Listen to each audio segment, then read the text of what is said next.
या करूंगी? करेंगे इंशाल्लाह।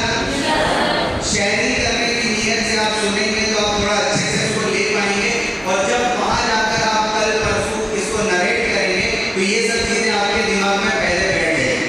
इसके लिए इस नीयत के साथ हम लोग शुरू करते हैं आज हमारा session. More you sweat in peace with piece, less you bleed in war. सबसे पहले हमारे ट्रेनिंग का एक फंडामेंटल गोल होता है कि जब भी हम ट्रेनिंग स्टार्ट करते हैं सबसे पहले अपना इंट्रो देते हैं। तो मेरा एक छोटा सा इंट्रोडक्शन है, कुछ एकेडमिक क्वालिफिकेशन से, डेजिग्नेशन है, एक्सपीरियंस है, प्रोफेशनल क्वालिफिकेशन है, अवार्ड है। मैं थोड़ा डिटेल में इसको बता दूं। एकेडमिक क्वालिफिकेशन में मैं आलिम हूँ और दारुल उलूम फलाह इदारे तड़केसर गुजरात से मेरी फरागत है। 93 से 2003 तक मैं वहाँ मदरसे में पढ़ा। फिर अल-माहदुल आलिया इस्लामी हैदराबाद में एक बहुत बड़े लेवल का इंस्टीट्यूशन है जहाँ पर स्पेशलाइजेशन के कोर्सेज करवाए जाते हैं। हज़रत मौलाना खालिद सैफुल्लाह रहमानी जो अभी all India Muslim personal law board के सदर हैं, उनका ये इदारा है। वहाँ से मैंने मुफ्ती का कोर्स किया, मैंने BA किया मौलाना आज़ाद नेशनल यूनिवर्सिटी हैदराबाद से, MA किया मैंने इंग्लिश से मौलाना आज़ाद नेशनल यूनिवर्सिटी हैदराबाद से, CE कम्युनिकेटिव इंग्लिश का एक कोर्स मैंने अलीगढ़ से किया है। Doctorate mother Teresa university Bangalore से मैंने किया है। हैंडराइटिंग एनालिस्ट एंड ग्राफोथेरेपिस्ट का एक कोर्स मैंने बेंगलोर से किया है। किसी को पता है ये क्या होता है? ऊपर जितनी चीजें मैंने अभी तक आपको बताई हो तो आपको पता ही है। हैंडराइटिंग एनालिस्ट एंड ग्राफोथेरेपिस्ट, किसी को पता है क्या होता है ये? एनीवन? जी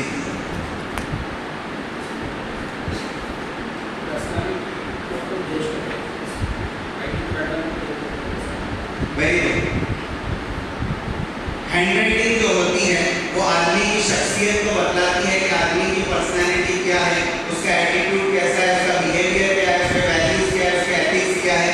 हम लोग एक इंस्टीट्यूशन के साथ काम करते हैं जिसका नाम है MFERD, Millat foundation for education research and development. India की तकरीबन 3000 मुस्लिम मैनेजमेंट स्कूल्स इस एसोसिएशन के साथ जुड़ी हुई है। मैं उसका कोर कमेटी मेंबर हूँ, गुजरात को मैं रिप्रेजेंट करता हूँ। तो होता ये है कि इन सब स्कूल्स के साथ एसोसिएटेड होने की वजह से बहुत सारी जगह पर हमें टीचर्स के रिक्रूटमेंट के लिए जाना पड़ता है। अब हमारे इलाके की टीचर है तो हम उसको पहचानते हैं, जान पहचान वाली है, कहीं ना कहीं से कनेक्शन है। लेकिन हम दूसरे इलाके में किसी टीचर का इंटरव्यू लेने जाते हैं तो सिर्फ इंटरव्यू लेने से सही तौर पर उनकी पर्सनैलिटी का पता नहीं चलता। इस वजह से मैंने खास तौर पर ये कोर्स किया जिसकी वजह से पता चलता है कि आदमी का हकीकत में व्यवहार कैसा है, उसका एटीट्यूड क्या है। क्योंकि आदमी का चेहरा झूठ बोल सकता है, उसकी हैंडराइटिंग झूठ नहीं बोलती। इसके और भी बहुत सारे फायदे हैं। हैंडराइटिंग एनालिस्ट और ग्राफोथेरेपिस्ट होने के बहुत सारे फायदे, जैसे कि फॉर एग्जांपल कुछ मुद्दत पहले एक बॉलीवुड के हीरो ने सुसाइड किया। क्या नाम था उनका? सुशांत सिंह राजपूत। उन्होंने सुसाइड किया। जब इन्होंने सुसाइड किया तो एक सुसाइड नोट इन्होंने छोड़ी थी। मरने से पहले उन्होंने एक सुसाइड नोट छोड़ी थी। इस सुसाइड नोट को हैंडराइटिंग एनालिस्ट के पास पहले लाया जाता है। वो हैंडराइटिंग एनालिस्ट उस सुसाइड नोट को देखकर मालूम करता है कि ये मरने वाला और लिखने वाला एक ही आदमी है या अलग अलग थे। समझ रहे हो बात? यानी कोई आदमी अगर मर गया तो खुशी खुशी तो वो सुसाइड नोट में लिखेगा हाँ मैं मरने वाला हूँ। उसकी राइटिंग में स्ट्रेस के सिम्टम्स पाए जाते हैं कि नहीं, ये हम लोग एनालाइज करते हैं और फिर हम लोग वेरीफाई करते हैं कि मैं मरने वाला और लिखने वाला एक ही आदमी था। तो ऐसी बहुत सारी चीजें हैं, स्टूडेंट्स की हैंडराइटिंग से बहुत सारी चीजें पता चल जाती है। तो ये कोर्स खास तौर पर मैं इस वजह से किया ताकि रिक्रूटमेंट में टीचर्स के साथ डील करने में आसानी हो। फिर IIM इंदौर से मैंने लीडरशिप और चेंज मैनेजमेंट का कोर्स किया। अल्हम्दुलिल्लाह मैं हिंदुस्तान का वाहिद और पहला मुफ्ती हूँ जिसके पास IIM की डिग्री है। मेरे इल्म में मुफ्ती मैं पहला और वाहिद हूँ जिसके पास IIM की डिग्री है। और आप लोग IIM की डिग्री की वैल्यू जानते ही होंगे। डेजिग्नेशन में फाउंडेशन का प्रेसिडेंट हूँ, एक स्कूल का मैं फाउंडर डायरेक्टर हूँ, एक मदरसे का प्रिंसिपल हूँ, 15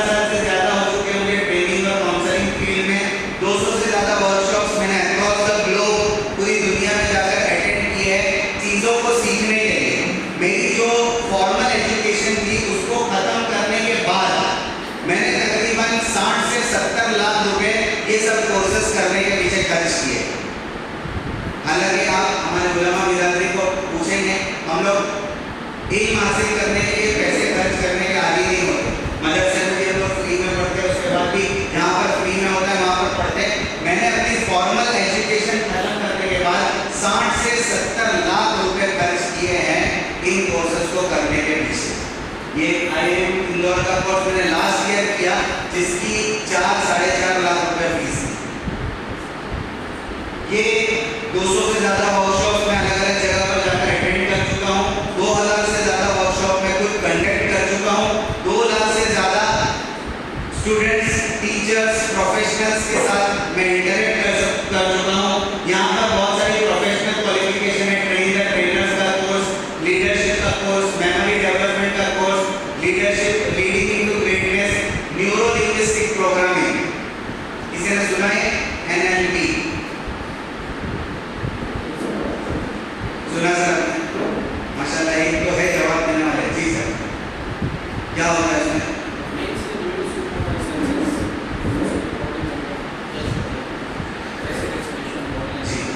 ट्रेनिंग और काउंसलिंग की फील्ड में ये बहुत ही इंपॉर्टेंट चीज समझी जाती है। Just to add feather in your cap, बहुत सारी चीजें होनी चाहिए। NLP में बहुत सारी चीजें सिखाई जाती है, जिसके एक्सट्रीम लेवल के जो कोर्सेज है उसमें हिप्नोसिस सिखाया जाता है कि आप सामने वाले के दिमाग पर कैसे काबू पा लेते हैं। वहां तक मैंने नहीं किया है क्योंकि वो उसकी इजाजत भी नहीं है शरीयत में कि आप दूसरे के दिमाग पर काबू पाए। मैंने जो इनिशियल लेवल के कोर्सेज किए हैं उसमें खास तौर पर ये करवाया जाता है कि आप अपनी बात को सामने वाले के दिमाग में कैसे घुसा सकते हो। एज अ टीचर आप स्टूडेंट्स को अपनी बात कैसे समझा सकते हो, एज अ हस्बैंड अपनी बीवी को कैसे बात मनवा सकते हो। ये सब चीजें इसकी फायदे की है जो NLP में करवाया जाता है। तो ये और भी माइंड मैप है, स्पीड रीडिंग है, ग्नोसिस स्टडीज का एक कोर्स है, मैंने तुर्की जाकर किया है, साइकोलॉजी और काउंसलिंग बॉम्बे में, और ये चाइल्डहुड एजुकेशन का एक कोर्स है। आप लोगों को मालूम होगा प्रेप के टीचर्स, प्रेप के कौन-कौन टीचर्स हैं? प्री प्राइमरी के जो टीचर्स हैं, नर्सरी, जूनियर, सीनियर पढ़ाने वाले, शर्मा ने हाथ उठाने में जी, क्या पढ़ाते आपके वहाँ प्रेप में? क्या पढ़ाते, कौन सा कोर्स करवाते?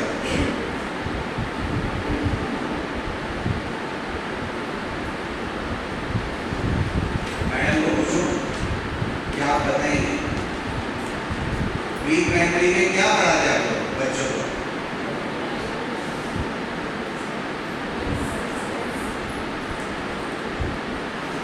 कुछ नहीं पढ़ाते?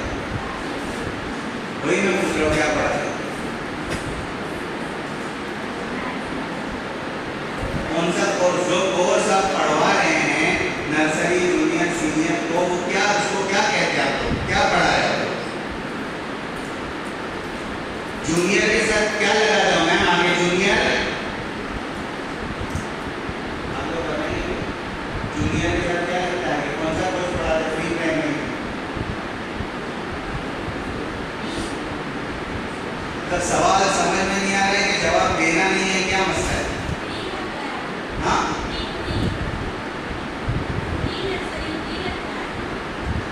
मैं जूनियर के बाद क्या लग रहा है वो पूछ रहा हूँ। मैं जूनियर क्या बोलते हैं? जूनियर के बाद क्या लगता है?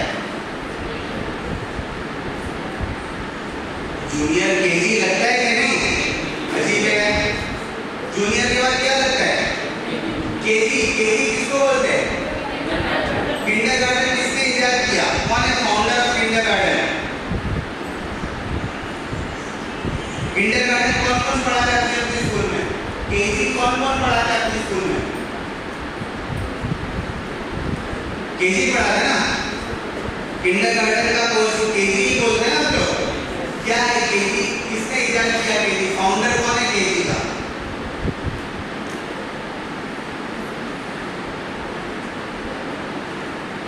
प्रिंसिपल्स में से कोई? जी जी, जोर से मैम, इनके लिए जोरदार क्लैप करिए प्लीज।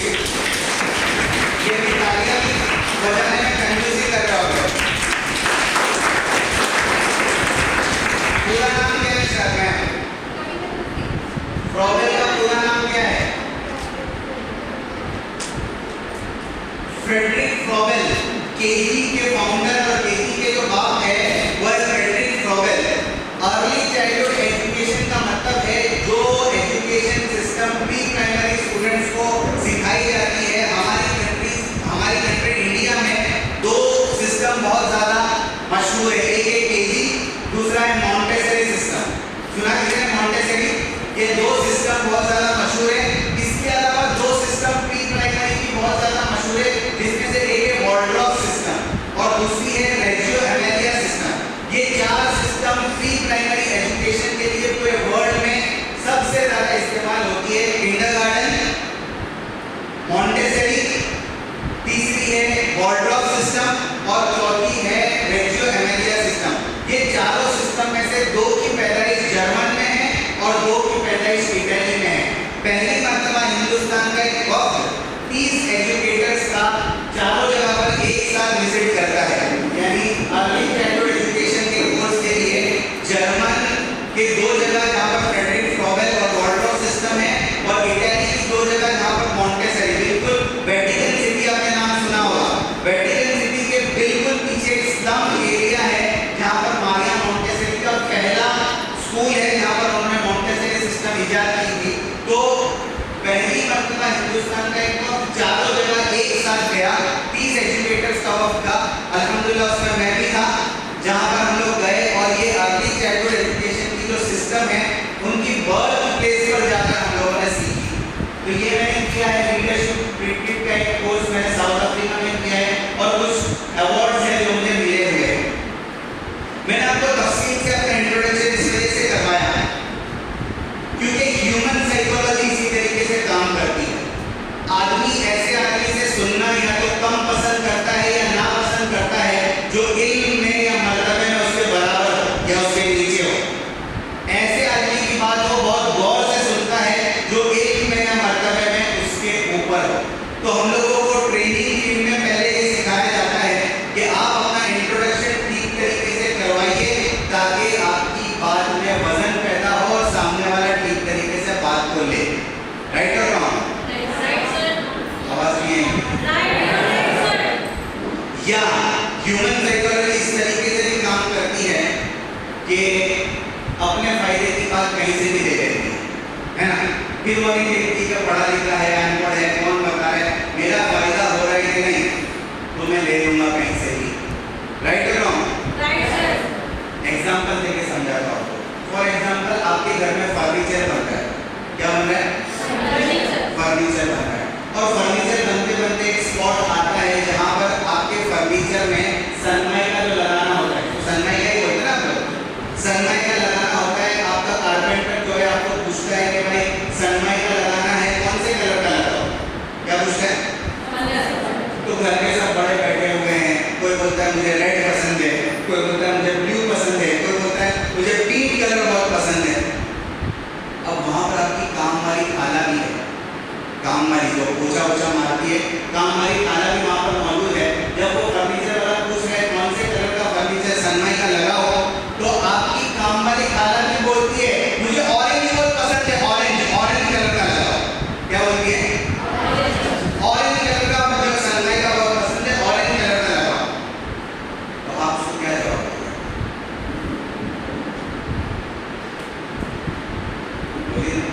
Honest reply.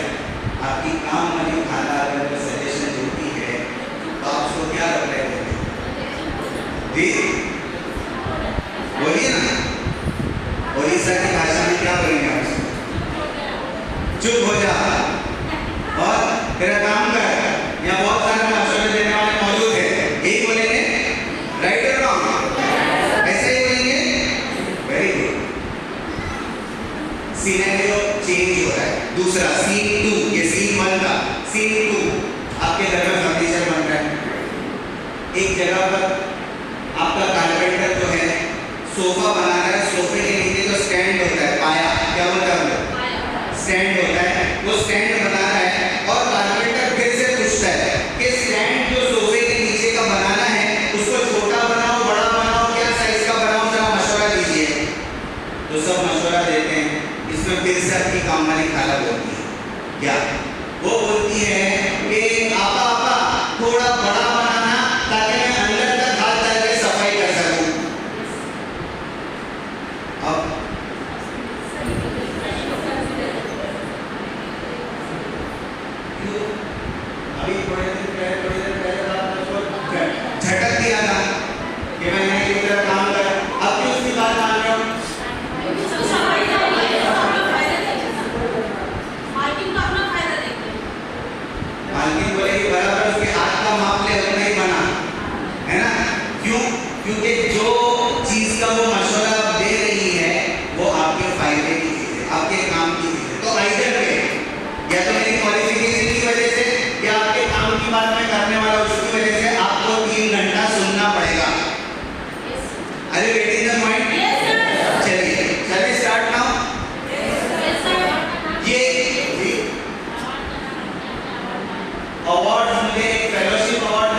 मिला हुआ है। और वजह ये है कि सिर्फ एक ही सिटी के 50,000 बच्चे एक ही स्कूल में पढ़ते हैं, हॉस्टल वगैरह स्कूल।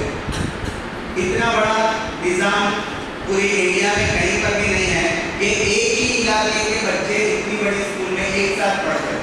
तो वहाँ पर बहुत सारे प्रोग्राम्स होते हैं जिसमें एक एजुकेशन लेवल का प्रोग्राम होता है जिसको हम लोग अटेंड करते हैं। तो बहुत सारी क्वालिटीज को लेकर कुछ अवार्ड देते हैं। मुझे 2 मतलब वहाँ पर अवार्ड मिला है, एक इनोवेशन इन प्रोसेस अवार्ड मिला है सिटी मॉन्टेसरी स्कूल में, और एक इंटरनेशनल एजुकेशन इनोवेटर अवार्ड मिला है ये भी सिटी मॉन्टेसरी स्कूल में, एक 2018 में, एक 2019 में। एक अवार्ड मुझे हजरत मौलाना खालिद साहब की तरफ से मिला है, निशाने इम्तियाज। और 3 नेता ऑफ द ईयर में भी 2 अवार्ड मुझे मिले 2023 में भी, 2024 में भी। ये AMP association of Muslim professionals का एक बहुत बड़ा ग्रुप नेटवर्क है जो पूरे इंडिया में काम करता है। वो रिकॉग्नाइज करते हैं कुछ लोगों के कामों को जो एजुकेशन की फील्ड में करते हैं। उसमें मुझे 2023 और 2024 दोनों में change maker of the year का अवार्ड मिला है। तो ये कुछ अवार्ड्स हैं और ये छोटा सा मेरा रेज्यूम है। आगे हम लोग अब बात शुरू करते हैं। कोड आपके सामने है, जरा पढ़िएगा गौर से। You cannot teach a person something he does not already know. You can only teach what he does know to be hard understand. तो मैं आपको कुछ सिखाने नहीं आया, मैं आपको कुछ टीच करने नहीं आया हूँ। आप ऑलरेडी बहुत सारी चीजें पहले से जानते हो। कुछ चीजें हमारी बैक ऑफ द माइंड चली जाती है, उससे मैं सिर्फ आपको अवेयर करूंगा। मैं सिर्फ डॉट्स को कनेक्ट करने के लिए आया हूँ। आप पहले से ऑलरेडी बहुत सारी चीजें जानते हैं, इस वजह से मैं बिल्कुल आपको कुछ सिखाने नहीं वाला हूँ। मैं सिर्फ आपको कुछ चीजों से अवेयर करने वाला हूँ ताकि वो डॉट्स कनेक्ट हो जाए और हम अपने पोटेंशियल के मुताबिक परफॉर्म करने वाले हो जाए। ये बहुत इंपॉर्टेंट चीज है। अब मैंने टॉपिक में एक वर्ड यूज किया, स्वेटिंग, पसीना निकालना। इसके बहुत सारे मतलब हो सकते हैं। एक मजदूर रास्ते पर पसीना बहाता है, एक कारपेंटर घर के अंदर फर्नीचर बनाते हुए पसीना बहाता है, और एक इंजीनियर जो है धूप में खड़े होकर पसीना बहाता है। ठीक है, डॉक्टर ऑपरेशन थिएटर में पसीना बहाता है, इसी तरीके से लॉयर कोर्ट के अंदर पसीना बहाता है। हर आदमी अलग अलग एतबार से पसीना बहाते हैं। स्पोर्ट्स पर्सन मैदान में पसीना बहाता है। एक टीचर के पसीने बहाने का क्या मतलब हो सकता है? स्वेटिंग, यानी टीचर जो स्वेट करता है इसका क्या मतलब होता है, उसको मैं थोड़ा सा समझाना चाहूंगा। Sweating means giving 100%। इसका सिर्फ यही मतलब है कि आपको अपना 100% देना है, working at your fullest potential. Allah तबारक व तआला ने हमें जो सलाहियत दी है, जो काबिलियत दी है, उसको हमें 100% इस्तेमाल करना है। इसी का मतलब है स्वेटिंग। और अगर आप स्वेटिंग करते हो, when you work at your fullest potential, what happens? जब आप स्वेट निकालते हो, पसीना निकालते हो और फुलेस्ट पोटेंशियल पर काम करते हो, तो क्या होता है, इसका क्या फायदा है, उसको देखिए जल्दी से। सबसे पहला फायदा, यू फील फुलफिल्ड। आपको फुलफिलमेंट फील होती है। ठीक है, your work becomes meaningful, you are satisfied. जब आप 100% आपका देते हो तो दिल से आपको सुकून नसीब होता है कि भाई मैंने अपना काम ठीक से किया। और यकीन मानिए ये सेटिस्फैक्शन दुनिया की बहुत बड़ी नेमत है। चाहे दुनिया में कोई हमें देखे या ना देखे, हमारा रब, हमारा ऊपर वाला, हमारा पैदा करने वाला, हमारा ईश्वर हमें हमेशा देख रहा है कि हम हमारा काम ठीक तरीके से कर रहे हैं कि नहीं कर रहे। समझ में आई बात? तो अगर आप 100% फुल पोटेंशियल के साथ काम करते हैं तो ये समझिए कि आपको सेटिस्फैक्शन फील होगा। और ये सेटिस्फैक्शन और इत्मीनान बहुत बड़ी चीज है, बहुत बड़ी नेमत है। बड़े से बड़े दौलतमंद को अगर सेटिस्फैक्शन और सुकून नसीब नहीं है तो उसके पैसे उसके लिए कोई काम नहीं देते। और छोटे से छोटा गरीब आदमी अपने झोपड़े में बैठकर रोटी सूखी खाकर इत्मीनान अपने कल्ब में महसूस करता है, तो ये बहुत बड़ी नेमत है। तो अगर आप फुलेस्ट पोटेंशियल से काम करते हैं तो आपको सुकून मिलेगा, सेटिस्फैक्शन मिलेगा। Number 2, you feel engage, you have more stamina at work, you feel involve, आप इन्वॉल्व फील करेंगे। नंबर 3, यू फील हैप्पी, आपको अंदर से खुशी मिलेगी। You come to work with a spring in your step, with a new feel. जब आप fullest potential से काम करेंगे तो आपको इतनी खुशी मिलेगी कि रोजाना सुबह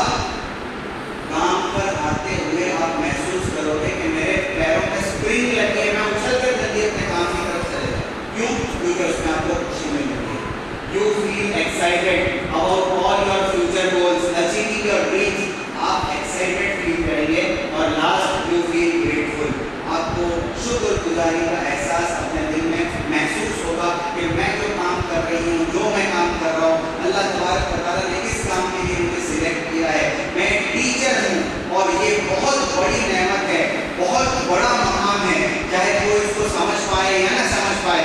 मैं समझती हूँ कि टीचर कितना बड़ा मकाम है, बहुत बड़ा मकाम है।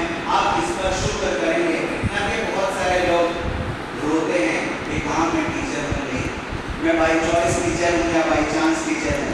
ये क्वेश्चन तो आपके सामने आया ही होगा जी। कौन कौन बाई चॉइस है? बाई चॉइस टीचर अपनी पसंद से कौन सा टीचर बने आप? आपको पहले भी ये क्वेश्चन बहुत सारे लोगों ने पूछा होगा कि भाई मैं टीचर ही बनना चाहती थी, इसीलिए इस फील्ड में आई, और बाई चांस का मतलब है कुछ और बनना चाहती थी लेकिन वहाँ पर मौका नहीं मिला, वहाँ पर अपॉर्चुनिटी नहीं मिली, इसलिए जबरदस्ती यहाँ पर आना पड़ा। ऐसे कौन कौन? एक सर है और 2 3 घर पे टाइम पास नहीं हो रहा है इसलिए टीचर बनना जी। चलिए आज मैं आपको एक दूसरा पर्सपेक्टिव इसका देता हूँ। बाई चॉइस जो टीचर बने, अल्हम्दुलिल्लाह, अल्लाह का शुक्र, जिसको जो बनना था अल्लाह ताला ने उसको वो बना दिया, ठीक है, इस पर भी अल्लाह का शुक्र अदा करना है, राइट और रॉन्ग? और जो बाई चांस टीचर बना है वो बनना कुछ और चाहता था, लेकिन अल्लाह का फैसला उसके लिए कुछ और था। वो चाहता था मैं कुछ और कोई दूसरी फील्ड में चला जाऊं, लेकिन अल्लाह उसको पैदा करने वाला ये चाहता था कि ये टीचर फील्ड में आवे क्योंकि इसकी जरूरत यहाँ पर ज्यादा है। तो हम अपने रब के चॉइस के सामने सरेंडर हो गए, तो इस पर हमें और ज्यादा शुक्रिया अदा करना चाहिए।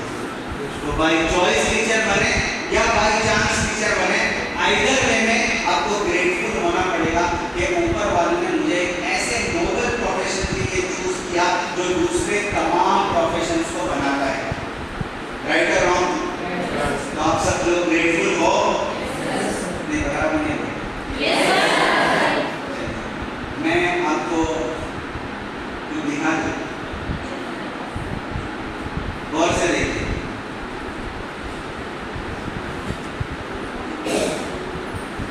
फेलियर नहीं सिखाया है तो वहां वो फेलियर को हैंडल नहीं कर पाते, राइट और रॉन्ग? और ये सिर्फ क्लासरूम की बात नहीं है, एज अ पेरेंट भी हम इसमें बहुत ज्यादा कमजोरी किया करते हैं। हम लोग जब पेरेंटिंग का वर्कशॉप लेते हैं तो हम लोग क्वेश्चन करते हैं पेरेंट्स को, बिगेस्ट पेरेंटिंग मिस्टेक्स की एक लंबी चौड़ी फहरिस्त है मेरे पास कि ये सब पेरेंटिंग मिस्टेक है जिसको हम लोग मिस्टेक समझते ही नहीं। मैं एक बस टॉपिक से रिलेटेड है इसके लिए बता रहा हूँ। एक क्वेश्चन है आप लोगों से, आप सब पेरेंट्स हैं, अक्सर पेरेंट्स हैं यहाँ पर, कौन कौन पेरेंट है? चलिए अक्सर पेरेंट्स हैं यहाँ। एज अ पेरेंट आप कभी अपने बच्चों के साथ गेम खेलते हो? खेलते हैं अपने बच्चों के साथ गेम, सब खेलते हैं। कितने हैं जो गेम खेलते हुए कभी कभी जानबूझकर हार जाते हैं बच्चों के साथ खेलते हुए कि मैं बच्चों को जीतने में खुशी होती है तो हम लोग जानबूझकर हार जाते हैं, राइट? कितना ऐसे है, right? This is one of the biggest parenting mistake. क्या है biggest parenting mistake? Learning from failure. आपने बच्चों को हारना नहीं सिखाया, जानबूझकर हारते ताकि बच्चा जीते और बच्चे को जीत में खुशी मिलती है, लेकिन आप ये नहीं समझ रहे हैं कि यहाँ पर मैं माँ हूँ या बाप है तो मेरे बच्चों के साथ वालिहाना, मादराना और पिदराना मोहब्बत जुड़ी हुई है, फादर और मदर, मेरा लव उसके साथ जुड़ा हुआ है, इस वजह से मैं उसको जीतने दे रही हूँ। लेकिन कल जालिम दुनिया का उसको सामना करना पड़ेगा, कल जालिम दुनिया का इस बच्चे को सामना करना पड़ेगा। यहाँ पर आपने उसको हारना नहीं सिखाया तो कल वहां पर हार कर वो टूट जाएगा। अरे बेटे ने पॉइंट, इस वजह से ये लर्निंग फ्रॉम फेलियर आपको घर से सिखाना पड़ेगा, और अगर घर में कोई माँ बाप चूक जाता है तो क्लास में आपको लर्निंग फ्रॉम फेलियर बच्चों को सिखाना पड़ेगा ताकि वो कहीं पर भी जाकर ये समझ सके कि हारना इज नॉट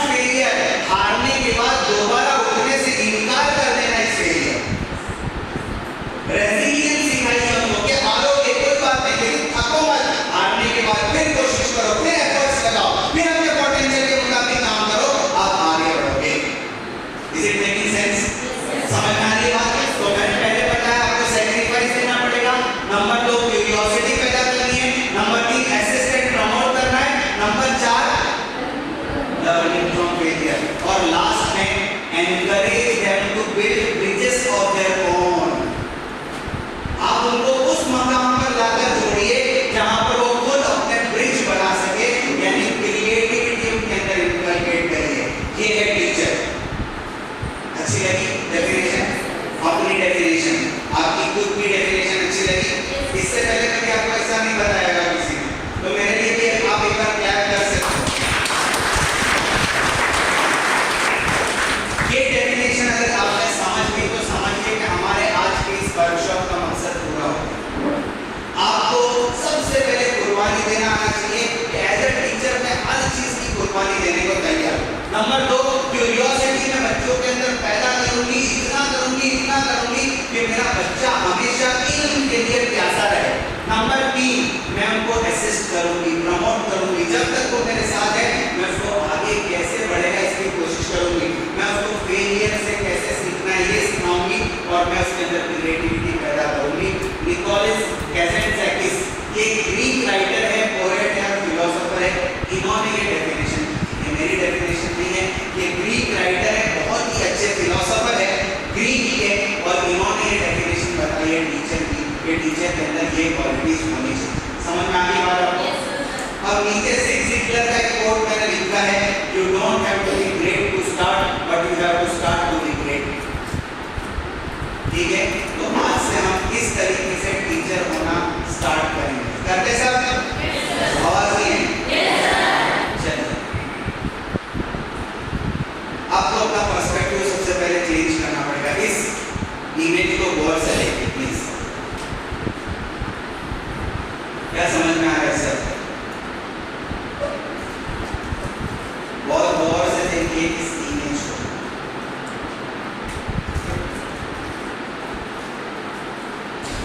जी, प्रैक्टिस कर रहा है कौन? नहीं, खाली आप ज्यादा ठीक में मत जाइए। ये पिक्चर जो है हमको समझा दीजिए क्या है, क्या कर रहा है, सही कर रहा है, गलत कर रहा है, उसके काम से गलत ही है।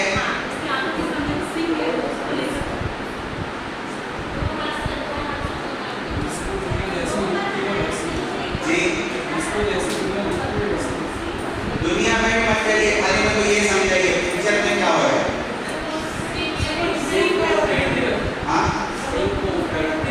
सीन को पेंट कर रहा है, सही कर रहा है, गलत कर रहा है? जी, सीन बनाने में धीरे धीरे इंप्रूवमेंट ला रहा है। अच्छा, और जी गलत कर रहा है, सिनेरियो देख रहा है, उसके बीच में सीन आ जाता है, एक मिनट आप खड़े होइए प्लीज, अब सुन लो। जी, सिनेरियो देख के जो पेंट करना चाह रहा है वो बीच में सीन आ जाती है, तो उसको पेंट कर रहा है। सर के लिए क्या करिए जोर से। कॉम्प्लिकेशन की तरफ पहले चले जाते हैं। इजी जो है वो पहले बयान करो, कॉम्प्लिकेशन की तरफ मत जाओ। इजी टू अंडरस्टैंड चीज क्या है, ये एक राइनोसोरस है, कुदरत ने उसको ऐसा बनाया है कि उसके सामने एक सीन है। अब वो राइनोसोरस एक पेंटर है, वो पेंटिंग करने की कोशिश कर रहा है, कुदरत के नजारों को लैंडस्केप में लाने की ट्राई कर रहा है, लेकिन होता ये है जो कुछ उसको सामने नजर आता है वो उसको बनाता है, और सबसे नजदीक उसको जो नजर आ रही है वो चीज है। तो होना ही चाहिए था, उसको इग्नोर करना चाहिए और सामने की सिनेरियो को सीन के ऊपर, लैंडस्केप पर कैप्चर करना चाहिए, लेकिन उसको इग्नोर करना नहीं है। वो अपने सीन को इग्नोर नहीं कर पा रहा है, जिसकी वजह से हर पिक्चर में वो सीन बार बार ड्रॉ करते हैं।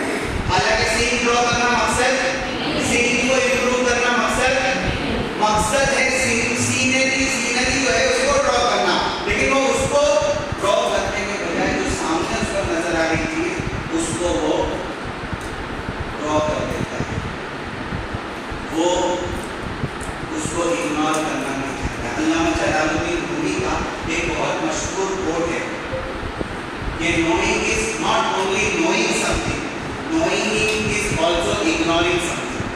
किस चीज को कब इग्नोर करना है, ये भी नॉलेज है। हमारे साथ ये मसला लगा हुआ है। हम बहुत सारी चीजों को एक ही पर्सपेक्टिव से देखने के आदी हो गए।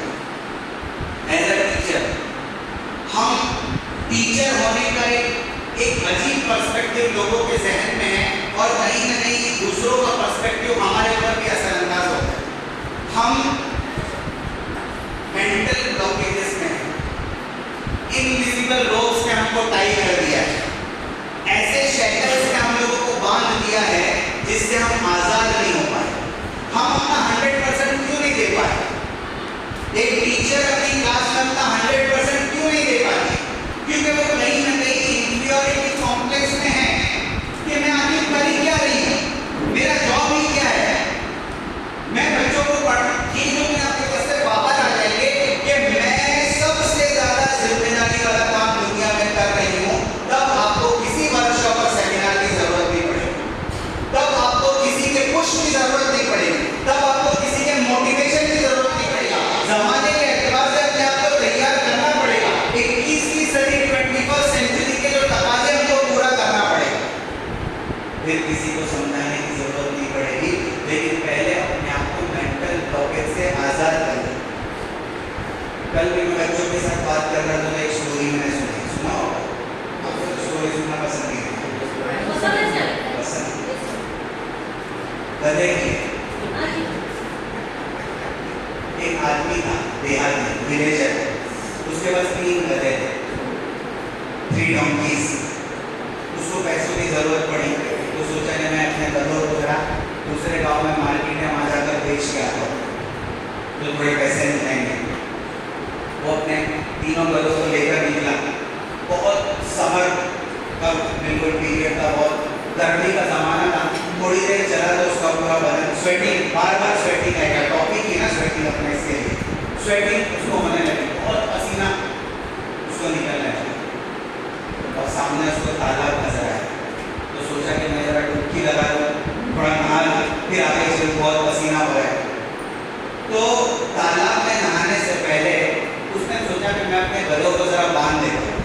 3 गधे हैं, उनको बांध देता हूँ, फिर मैं नहाने जाऊँ वरना गधे भाग जाएंगे। उसने गधों को बांधने की तैयारी शुरू की तो देखा कि उसके थैले में सिर्फ 2 ही रस्सी थी और गधे कितने थे?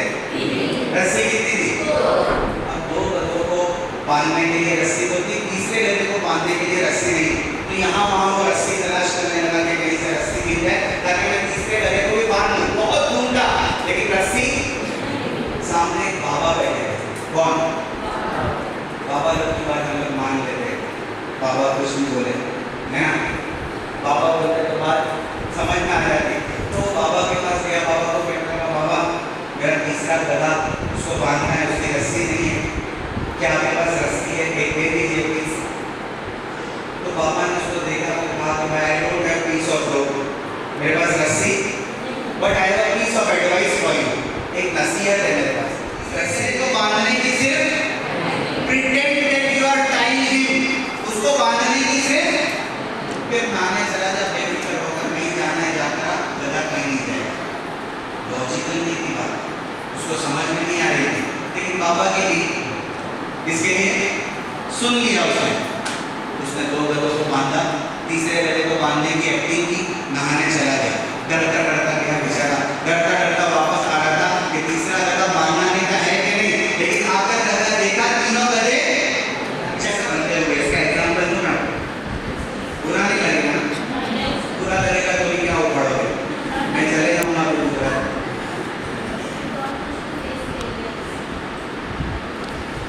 ये जो मॉडल्स बनते हैं ना, मॉडल्स बने ना, रैंप वॉक करते हैं, कैट वॉक करते हैं, रैंप वॉक, क्या क्या वॉक करते हैं, उनका अल्टीमेट गोल क्या होता है कि ये मॉडल से मुझे कहाँ जाना है। बड़े बड़े मॉडल्स जो हैं उनका अल्टीमेट गोल क्या होता है? एक्टर बनना, सेलिब्रिटी बनना, हीरोइन बनना। अच्छा, एक मॉडल जो रैंप वॉक कर रही है उसको मालूम है कि अभी कौन सी हीरोइन टॉप पर है और मुझे भारत जाना है, राइट? मालूम होता है, बोलो ना। उसको मालूम होता है कि मैं अभी रैंप वॉक कर रही हूँ लेकिन मुझे कैटरीना कैफ बनना है या प्रीत का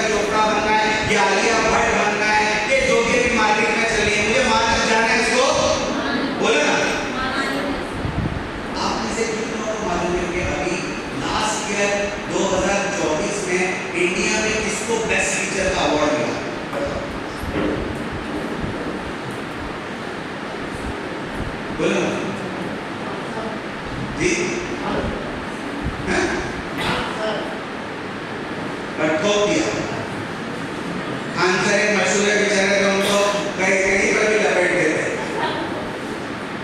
मालूम है? आप देख रहे हैं ना अपनी हालत, क्यों नहीं मालूम है? वो मॉडल जो है वो कर रही है, उसको मालूम है कि मुझे अल्टीमेटली कहाँ पहुँचना है, क्योंकि वो मेरी फील्ड की बेस्ट ऑफ द बेस्ट है। हमें अपने रोल मॉडल्स मालूम ही नहीं है कि हमारे इंडिया में कौन बेस्ट टीचर है जिस तक मुझे पहुँचना है। यानी वो अगर इंडिया की बेस्ट टीचर बन सकती है तो मैं भी बन सकता हूँ, मैं भी बन सकती हूँ, मुझे उस लेवल पर जाना है। लेकिन कभी हमने उसको सोचा ही नहीं है, हमें उसका नाम ही नहीं मालूम है। चलो दुनिया की बेस्ट टीचर्स में से किसी 2-4 बेस्ट टीचर्स का नाम बता दो।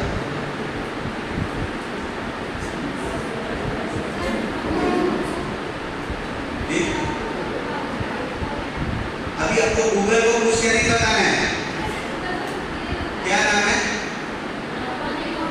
सॉरी,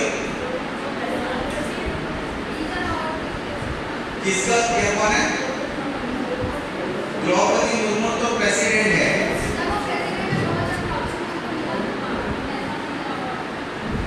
उनको मिला, मेरे को नहीं मालूम। अभी मेरे को बताइए 2-4 टीचर्स के नाम जो दुनिया के बेस्ट टीचर्स में से एक है।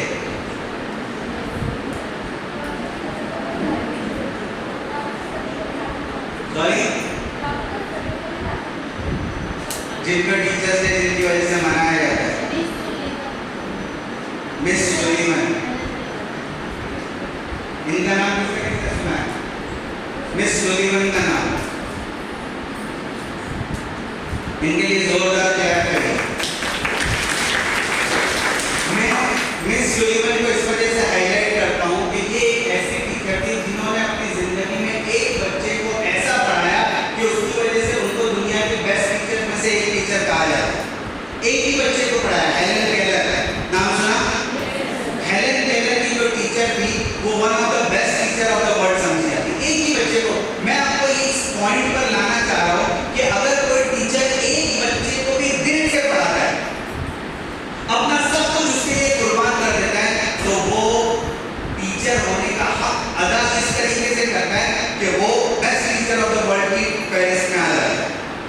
तो खैर, यहाँ पर मॉरल ऑफ द स्टोरी ये है कि हम अपने आप को इंफीरियरिटी कॉम्प्लेक्स से बाहर निकालें। हम एज ए टीचर अगर काम कर रहे हैं तो बहुत बड़ा काम कर रहे हैं, और ये हमें करते रहना है और बेहतरीन तरीके से करते रहना है। ये बुनियादी चीज़ है। आगे चलते हैं। 21वीं सदी में हमें बहुत सारी चीज़ें, जल्दी मैं कंटेंट आपके सामने डिलीवर कर रहा हूँ, बहुत सारी चीज़ें 21वीं सदी के एडवांटेजेस हैं। 21वीं सदी अबंडेंस ऑफ इंफॉर्मेशन, टेक्नोलॉजिकल बहुत ज़्यादा आगे बढ़ गई है, इंटरकल्चरल कनेक्शंस बहुत ज़्यादा है, इकोनॉमिकल एक्टिविटीज़ 21वीं सदी में बहुत ज़्यादा है। लेकिन साथ साथ 21वीं सदी में एडवांटेजेस के साथ डिसएडवांटेजेस भी बहुत ज़्यादा है। क्या क्या है? Age of distraction, community life is disturb, hyper consumerism, है ना? क्या मतलब इसका हाइपर कंज्यूमरिज्म? कंज्यूमरिज्म का सिनेरियो चेंज हो गया। पहले कोई आदमी किसी चीज को इस वजह से खरीदता था क्योंकि उसको उसकी जरूरत थी, आज ऐसा नहीं है। आज कोई आदमी किसी चीज को इस वजह से खरीदता है क्योंकि मेरी हैसियत है उसको खरीदने, मेरी औकात है उसको खरीदने की, इसके लिए मैं खरीद रहा हूँ। जरूरत है कि नहीं है, इससे कोई पड़ी नहीं। समझ में आई बात? और लास्ट में इकोलॉजिकल क्राइसिस, ये बहुत सारी चीजें कुछ 21वीं सदी के एडवांटेजेस है और डिसएडवांटेजेस है। जिस तरीके से 21वीं सदी में हर फील्ड के एडवांटेजेस और डिसएडवांटेजेस है, इसी तरीके से हमारी टीचिंग फील्ड में भी 21वीं सदी के बहुत सारे एडवांटेजेस और डिसएडवांटेजेस है। मैं आपको एक वीडियो दिखा रहा हूँ जिससे आपको सिनेरियो पता चलेगा कि किस तरीके से 21st सेंचुरी होने वाली है। इस वीडियो से मैं ये चाह रहा हूँ कि आप वीडियो देखने के बाद 3 लेसन्स आपको इस वीडियो से क्या मिले, ये अपने डायरी में नोट डाउन कर लें। पूरा वीडियो गौर से देखिए। इस वीडियो से आपको 3 लेसन्स क्या मिले, कोई भी 3 लेसन्स जो आपको स्ट्राइक कर रहे हैं, आपके दिमाग में वो लेसन्स लग रहे हैं, वो आपको नोट डाउन करने हैं। वीडियो देखने के बाद मैं वो लेसन्स जो आपने लिखे उसके बारे में पूछूंगा।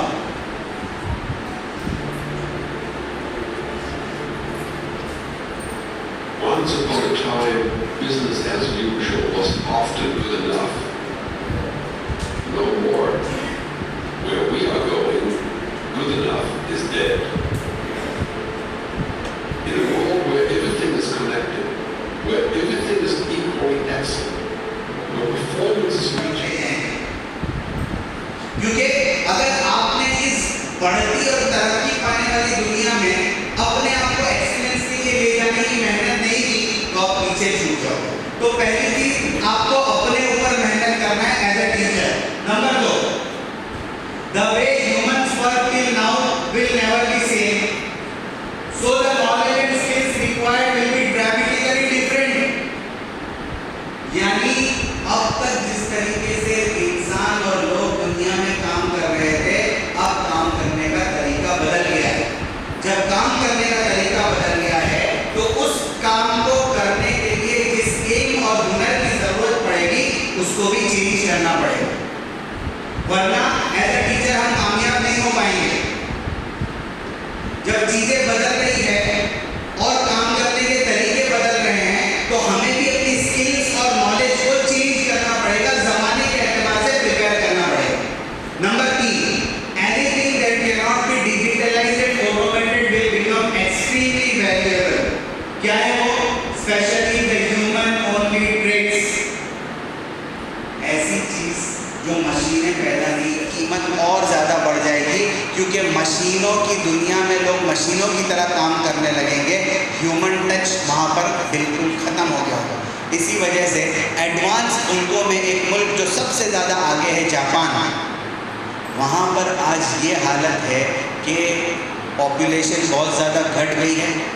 एजेड लोग 80 अबव लोग वहाँ पर बहुत ज़्यादा है, छोटी उम्र के लोग बहुत कम हैं। बूढ़े लोगों के साथ बात करने के लिए लोग नहीं मिलते, तो वहाँ पर एक सर्विस चलती है जहाँ पर बूढ़ा आधा घंटा किसी इंसान के साथ बात करने के पैसे लेता है कि भाई मैं आधा घंटा किसी इंसान के साथ बात करना चाहता हूँ, उसके इतने पैसे। ये बाकायदा सर्विस है। तो आप समझिए ये बात कि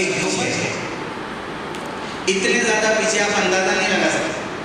स्विट्ज़रलैंड के अंदर टीचिंग फील्ड में डिजिटलाइजेशन इतना आगे चला गया कि वहाँ पर स्मार्ट बोर्ड, स्क्रीन्स, टैबलेट्स इसी के जरिए से बच्चों को पढ़ाया जाता था।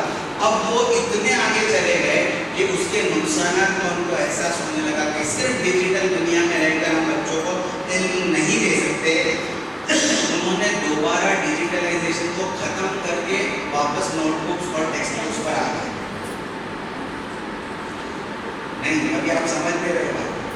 आप ये समझ रहे हो कि आप लोग तो वही है, वापस आप हम लोग नहीं, वो एक जब तक डिजिटलाइजेशन के बाद आप वापस टेक्स्ट को समझ में आ नहीं पाता। अभी तो हम लोग स्मार्ट बोर्ड तक पहुंचे भी नहीं है, वो लोग स्मार्ट बोर्ड से निकलकर वापस टेक्स्ट बुक पर आ गए। आप समझ रहे हो दुनिया कहाँ तक जा रही है। तो खैर, humanity is going to change more in next 20 years than past 300 years। Next 20 years में ह्यूमैनिटी जो आज के ज़माने के एतबार से है वो हमें सीखनी पड़ेगी। Is it clear? यहाँ तक बात समझ में आ रही है आपको? अभी तक जो बात हुई इसमें आपको कोई क्वेश्चन है? बाद में पूरे सेशन खत्म होने के बाद आप पहले के क्वेश्चन पूछेंगे। अभी तक मैं थोड़ा थोड़ा इसलिए आपको पूछ रहा हूँ, कोई क्वेश्चन अभी तक आपको बात समझ में नहीं है, ऐसा कुछ है? माशाल्लाह वैसे वाले बहुत समझदार है पहले से, है ना? चले आगे। इनको देखिए,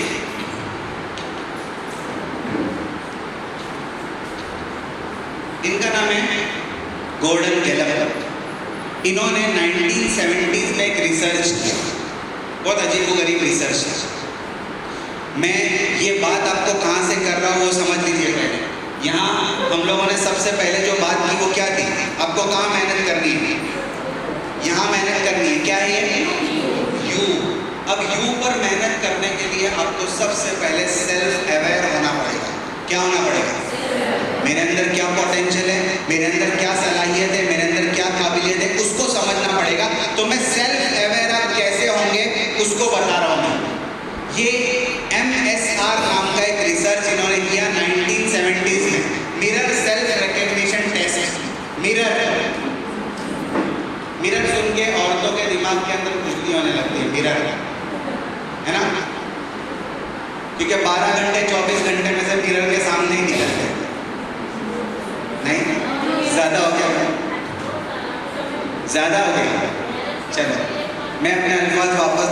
6 घंटे, ये भी ज्यादा हो गया। कितना? मैरिज के बाद, उससे पहले की बात करो। चलिए यहाँ देखिए, अब MSR इन्होंने टेस्ट किया। टेस्ट का खुलासा और निचोड़ ये था कि क्या ऊपर वाले ने दुनिया में इंसानों के अलावा ऐसी कोई मखलूक बनाई है, ऐसा कोई क्रिएशन है ऊपर वाले का जो मिरर में अपने आप को देखकर पहचान सके कि मैं अपने आप को मिरर में देख रहा हूँ, इंसानों के अलावा। पर हमारी तरह इन्होंने आँख बंद करके ना नहीं बोल दिया कि नहीं हो सकता है। रिसर्च है और इनके रिसर्च में ये बात सामने आई कि दुनिया में 6 ऐसी मखलूक है इंसानों के अलावा जो सबसे पहले आपको ये देखना पड़ेगा, वेयर डू आई स्टैंड। ये तीनों में से मैं कहाँ हूँ? मुझे पूरी जिंदगी ऐसे ही गुजार देनी है जैसे गुजर रही है। कोई पूछना नहीं है, कोई शाबाशी नहीं देता है, कोई पीठ थपथपाता नहीं है, कोई प्राइज नहीं देता है, कोई रेकग्निशन नहीं मिलता है। इसके लिए नहीं करना है। समझ में आ रही बात? सेल्फ अवेयरनेस का मतलब ये है, आपको पहले समझना पड़ेगा कि वेयर डू आई स्टैंड। ठीक है, इसके लिए इसको पढ़िए। In this fast and destructive world we live in it, it is too easy to lose our centre and become vulnerable. क्या वल्नरेबल? To the acceleration. समझ में आई बात? आपको क्या करना है? For your whole story to emerge, you need to look deep in the mirror and become self aware. जब सेल्फ अवेयर आप हो जाएंगे तो आप बहुत सारी चीजें सीख लेंगे, जिसको कुरान भी कहता है वफी अनफुसिकुम अफला तुबसिरून,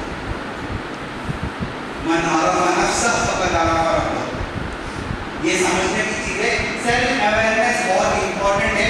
जितना ज्यादा आप सेल्फ अवेयर हो जाएंगे उतना ज्यादा आप अपने आप को आगे ले जा सकेंगे। अब आ जाइए फिर से हमारी बात पर। दूसरी चीज यहाँ पर मैं आपको बता रहा था कि पहली चीज आपको पता चल गई क्यों। दूसरी चीज जिसके ऊपर काम करना है वो क्या है? नॉलेज एंड स्किल्स, यानी अलग अलग तरीके से काम करना पड़ेगा। पहले अलग तरीके से काम हो रहा था, अब आपको अलग तरीके से काम करना पड़ेगा। नई नॉलेज और नई स्किल्स की जरूरत पड़ेगी। हमारी नॉलेज और स्किल्स का लेवल क्या है, इसको हम लोग थोड़ा टेस्ट करें। ठीक है, तो मैंने अभी आपके सामने एक नाम पेश किया। क्या है? कौन कौन इस नाम से वाकिफ है?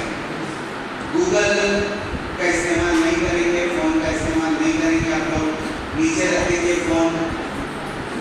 आइरिस जी सर, जी आँख के हिस्से को कहते हैं आइरिस, लेकिन अभी मैं उस कॉन्टेक्स्ट में बात नहीं कर रहा। आइरिस इस नाम से कौन कौन वाकिफ है? और एक हिंट देता हूँ आपको, ये नाम जो है मार्च 2024 में न्यूज़पेपर्स की हेडलाइंस में था। आइरिस नहीं मालूम? बोल तो नहीं मालूम, हम हार गए हैं। नहीं मालूम सर। सही है, चलिए अब मालूम है। शी इज आइरिस, ये आइरिस है। पता चल गया कौन है?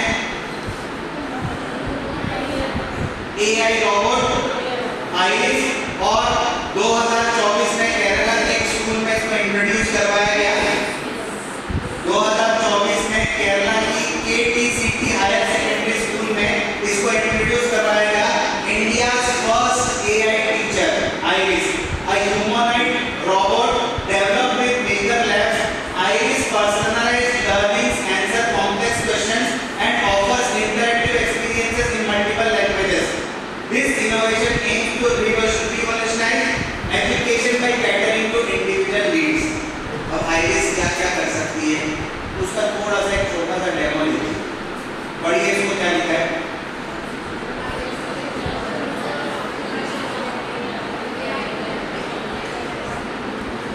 Iris is a teacher robot powered by generative AI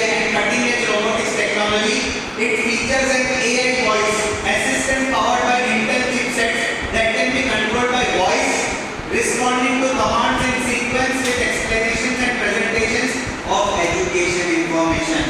iris can understand, देखिए यहाँ बहुत इंपॉर्टेंट चीज है, iris can understand 3 languages and can be controlled by an Android app. It contains educational content suitable for children from preschools to high schools. Why the developers makers have planned to develop Iris to understand 20 languages. यानी अभी iris की जो capacity है वो ये है कि 3 languages इसको आती है और K-12 यानी प्री प्राइमरी के क्वेश्चन क्रेडिट प्रॉब्लम से लेकर 12th स्टैंडर्ड तक के साइंस कॉमर्स आर्ट्स के तमाम क्वेश्चन और आंसर आइरिस एक घंटे में दे सकती है। Are you getting the point? Iris को देख के थोड़ा थोड़ा डर लग रहा है, बोला थोड़ा थोड़ा है ना,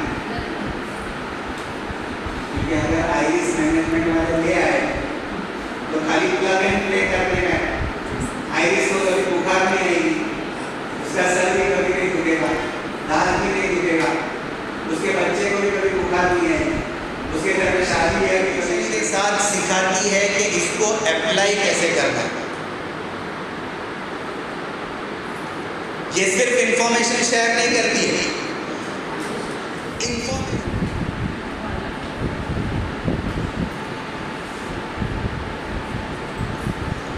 चलिए आगे चेंज की बात कर रहे हैं हम लोग। अल्लामा इकबाल का शेर है, खुदा ने आज तक उस कौम की हालत नहीं बदली न हो जिसको ख्याल अपनी हालत के बदलने का। इसके बारे में इख्तिलाफ है, कोई दूसरे शायर का शेर है, ऐसा कुछ लोग कहते हैं। यहाँ पर मैंने नेट पर से लिया, इसमें अल्लामा इकबाल का ही नाम है और ये चाइनीज प्रोवर्ब है बहुत मशहूर। When the winds of change blow, there are two types of people. जब तब्दीली की हवाएं चलती है, दो किस्म के लोग होते हैं। पहले वो जो उन हवाओं से अपने आप को बचाना चाहते हैं और दीवार तामीर करते हैं, और दूसरे वो उन हवाओं का पॉजिटिव यूज करते हुए विंड मिल्स बनाते हैं ताकि उनसे फायदा हो। Again the same question, where do you stand? आप विंड मिल्स बनाने वाले लोगों में हो या दीवार बनाने वाले लोगों में? फैसला आपको करना है। You have to decide.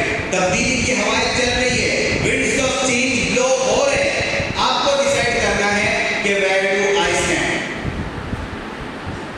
और change is inevitable. आप चाहो या ना चाहो change आने वाला है, आप चाहो ना चाहो आइरिस आने वाली है, वो आएगी।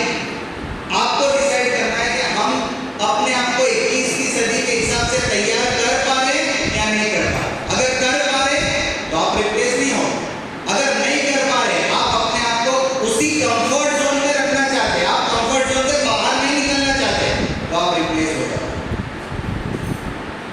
है ना। चेंज क्या है पता है आपको?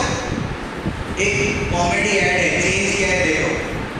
एक कंपनी में एक मेरे जैसा कोई वर्कशॉप लेने वाला होगा, वो बोलता है कि इस कंपनी में चेंज की जरूरत है, सबसे ज्यादा ट्रांसफॉर्मेशन की जरूरत है। और फिर बच्चे जो सामने बैठे हैं वो क्या करते हैं देखो।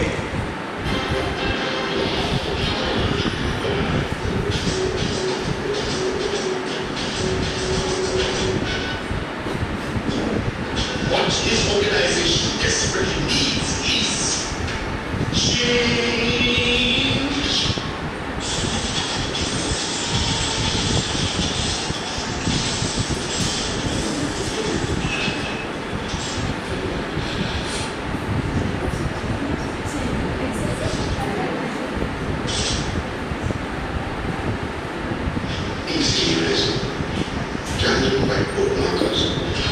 नहीं समझना, जिसको नहीं समझ में आया फिर घर पे जाके आसा।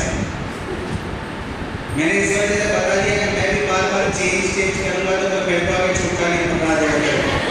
लो भाई आगे जाओ, समझ में आ रही है बात? ये चेंज समझ में आ रहा है आपको?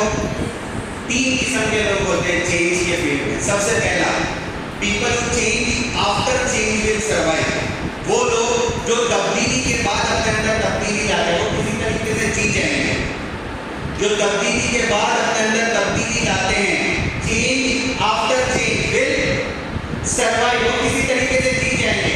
Number 2, people who change with change यानी जो तब्दीली के साथ तब्दीली लाते, तब्दीली के बाद नहीं, तब्दीली के साथ तब्दीली लाते हो। लेकिन अगर हम टीचर फैकल्टी है, अगर हम टीचिंग फील्ड में हैं, तो हमें इन दोनों से ऊपर जाना पड़ेगा। हम तीसरी फील्ड में हैं और वो है people who will cause the change will lead. हमें तो अपने बच्चों को क्लासेस में तैयार करना है, लीडर बनाना है, तो हमें चेंज की वजह बनना पड़ेगा, चेंज का रीजन बनना पड़ेगा, चेंज का पर्पस बनना पड़ेगा, तब जाकर हम कामयाब लीडर्स तैयार कर सकेंगे। समझ में आ रही है बात? तो ये 3 कैटेगरी है, people who change after change, people who change with change and people who change who will lead, who will become the cause of the change will lead. The secret of success in life is to be ready for your opportunity when it comes. आपके पास जब opportunity आती है उसके लिए तैयार होना, ये सबसे ज्यादा इंपॉर्टेंट चीज है। अब मैं स्ट्रांगली रिकमेंड करूंगा कि आप लोग सब ये बुक जरूर पढ़ें, अपनी अपनी कॉपी खरीदें इस बुक की, futuristic role of teacher. Rainy Francis और स्वास्ति धार की एक बुक है, फ्यूचरिस्टिक रोल ऑफ टीचर्स। अब मेरे सेशन का सबसे इंपॉर्टेंट और सबसे दिलचस्प पार्ट सामने आने वाला है। मैं आपको बहुत डिटेल में समझाऊंगा कि फ्यूचर कैसा होने वाला है। फ्यूचरिस्टिक होने के लिए सबसे पहले आपको समझना पड़ेगा कि फ्यूचर कैसा होने वाला है, और फ्यूचर कैसा होगा, understanding the future, how it is going to be. Future की स्पेलिंग है FUTURE। मैं आपको एक एक वर्ड बोल के बताऊंगा कि F से क्या है, U से क्या है, T से क्या है, फिर U से क्या है, R से क्या है, E से क्या है, और इन तमाम चीजों में टीचर कहाँ है और टीचर को फ्यूचर के लिए कैसे प्रिपेयर होना है। इंशाल्लाह ब्रेक के बाद जल्दी से आ जाइए, 20 मिनट का ब्रेक है आपका, 12:20 को राइट शुरू हो जाएगा। और माहौल देखना पड़ेगा, माहौल प्रॉब्लम नहीं हुई है ये देखना पड़ेगा। ये सब चीजें देखने के बाद आप वहां पर वो प्रिपरेशन के साथ जाएंगे। तो फ्यूचर कैसा होने वाला है ये अगर आपको पता होगा तो आप उसके लिए ठीक तरीके से प्रिपेयर कर पाएंगे। फ्यूचर की स्पेलिंग क्या है? फुतूरे। वो देखा वीडियो फुतूरे और फुतूरे का, ओरिसा की तो नहीं थी होती है, नहीं बिहार ओरिसा मिला हुआ ही है झारखंड। चलिए सबसे पहले क्या है, जोर से बोलिए ना, F, and F stands for fast. Future is going to be very much fast. बहुत तेजी के साथ चीजें बदलेगी, बहुत ही ज्यादा स्पीड के साथ चीजों में तब्दीली आएगी। एक सिली से एग्जांपल मैंने दिया हुआ है, बहुत सिली एग्जांपल क्या है, प्रोग्रेस लाइक पॉपकॉर्न। आपका यहाँ से जो करीब का इलाका सिटी सबसे बड़ी कौन सी है, रावरकेला, उसमें सबसे बड़ा मॉल कौन सा है? गए आप सब, गए नहीं है? संडे शाम को तो जाना पड़ता है सर, पूरा हफ्ता पड़ा के नहीं, इनको अवॉर्ड देना पड़ेगा। आपने अपनी स्कूलिंग के जमाने में पॉपकॉर्न खाए हैं? जब आप स्कूल में जाते थे तो ठेले के ऊपर लेकर आता था, कितने का मिलता था पॉपकॉर्न? 1 रुपया 2 रुपये का, वो जो ठेले में लेकर आते थे। अभी ये जो ब्लू डॉट मॉल है, या जो फिर दिल्ली का बड़ा मॉल है, या लखनऊ का लुलु मॉल है, ऐसे बड़े मॉल्स में जब आप जाओगे तो वहां जाकर आप पॉपकॉर्न खाइए, कितने का मिलेगा? थोड़ा मसाला ऐड करिए उसके अंदर, थोड़ा बटर भी ऐड करिए उसके अंदर, 200, 300, 400, कहीं पर 500 मॉल की साइज के हिसाब से पॉपकॉर्न का दाम डिसाइड होता है। इतना ग्रोथ हमारा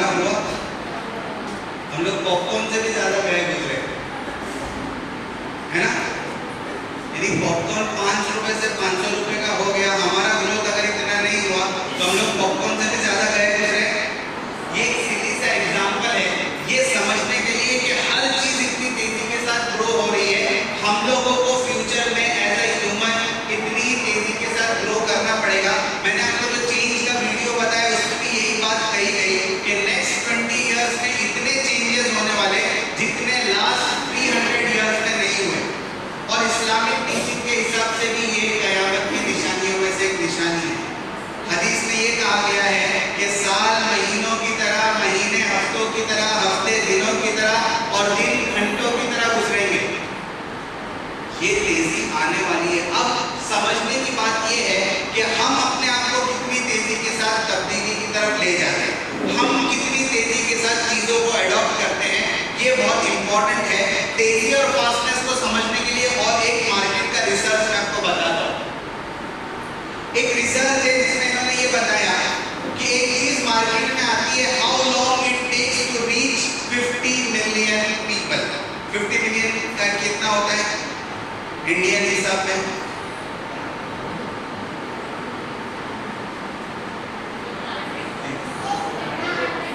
वेरी गुड, 5 करोड़। ठीक है, 50 मिलियन लोगों तक, यानी एक चीज मार्केट में आती है उसको 50 मिलियन लोगों तक या 5 करोड़ घरों तक पहुंचने में कितनी देर लगती है? ये रिसर्च है। रिसर्च में ये बताया गया है कि 1876 में ग्राम बेल ने टेलीफोन को इन्वेंट किया और 50 मिलियन लोगों तक टेलीफोन को पहुंचने में कितना टाइम लगा? 75 इयर्स लगे। टेलीफोन 5 करोड़ घरों तक पहुंचने में उसको 75 साल लगे। कितना है?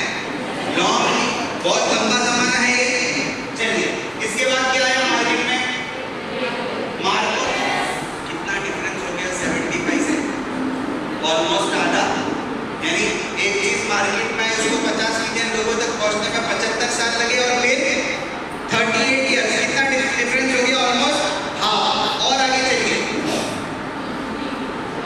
1926 में टीवी मार्केट में आया, 50 मिलियन लोगों तक। इसके बाद मार्केट में आया 2004 में जुकरबर्ग ने फेसबुक को लॉन्च किया, 50 मिलियन लोगों तक पहुंचने में कितना वक्त लगा? We are dealing in years। और आगे चलिए, इसके बाद YouTube मार्केट में आया, 3 लोगों ने मिलकर इसको बनाया और 50 मिलियन लोगों तक पहुंचने में इसको कितना वक्त लगा? 10 महीने। सिर्फ कितने? Till now we are dealing in। और आगे चलिए, बताओ और आगे। इसके बाद एक गेम मार्केट में आती है, पोकेमॉन। 2018 में 50 मिलियन लोगों तक पहुंचने में कितने? 90 डेज। और ये भी मैं बात कर रहा हूँ आपको 2018 की, हम लोग 2000। ये है कि चीजें बहुत ज्यादा तेजी से तब्दील हो रही है, हमें जल्दी से अपने आप को ट्रांसफॉर्म करने की तरफ ले जाना पड़ेगा। हम सोचते रहेंगे, देखते रहेंगे, ट्रेन छूट जाएगी। इसलिए हमें जो प्रिपरेशन अपने लिए, अपने इंस्टीट्यूशन के लिए, अपने इदारों के लिए करनी है, वो जल्दी से करना शुरू करना पड़ेगा, वरना फ्यूचर इतनी तेजी से बढ़ रहा है कि बहुत सारी चीजें हाथ से निकल जाएंगी। ये क्या था? F। क्या था? इसके बाद क्या है? उसके बाद क्या है? U stands for unpredictable। Future is going to be, and what is the meaning of unpredictable? कल क्या होगा पता नहीं है, कैसा होने वाला है ये पता नहीं है। फ्यूचर बहुत अनप्रेडिक्टेबल है, कुछ भी हो गया आगे के जमाने में चली जाएगी। क्या होगा? पूरी की पूरी दुनिया कहाँ चली जाएगी? अब सोचिए, बैलगाड़ी के जमाने में, दूसरे प्रोफेशंस की हम लोग बात नहीं करते हैं, बैलगाड़ी के जमाने में टीचर कैसे? अभी तक हम लोगों ने एडवांस लेवल की बात की कि भाई आईएएस आएगी, टीचर ऐसे हो जाएगी, लेकिन आपको पीछे जाकर भी सोचना पड़ेगा। अगर ये हुआ, क्योंकि दुनिया अनप्रेडिक्टेबल है, तो फिर आप क्या करोगे उस जमाने में? उस जमाने में टीचर कैसे होती थी पता है आपको? गुरुकुल जो हुआ करते थे और मदरसे जो उस जमाने में होते थे, ये फिर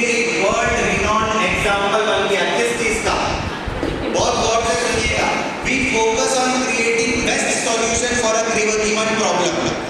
ठीक है? But we forgot that the problem itself might change. तो पहले टीचर के सवाल ही पैदा नहीं होते, ऐसे में टीचर को क्या करना है ये कान खोलकर सुनिए, ये हमारे पूरे वर्कशॉप का क्रक्स है। ऐसे में टीचर क्या करेगा, टीचर अपने आप को इतना तैयार करेगा, इतना तैयार करेगा, इतना तैयार करेगा कि उसका रिप्लेसमेंट मार्केट में नहीं मिलना चाहिए।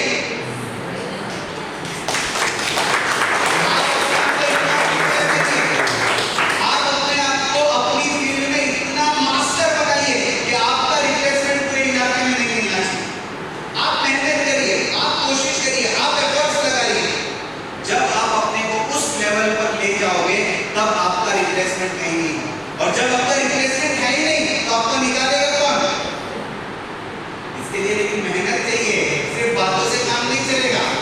आपको अपनी फील्ड में, और देखिए काम करने वाले करते हैं।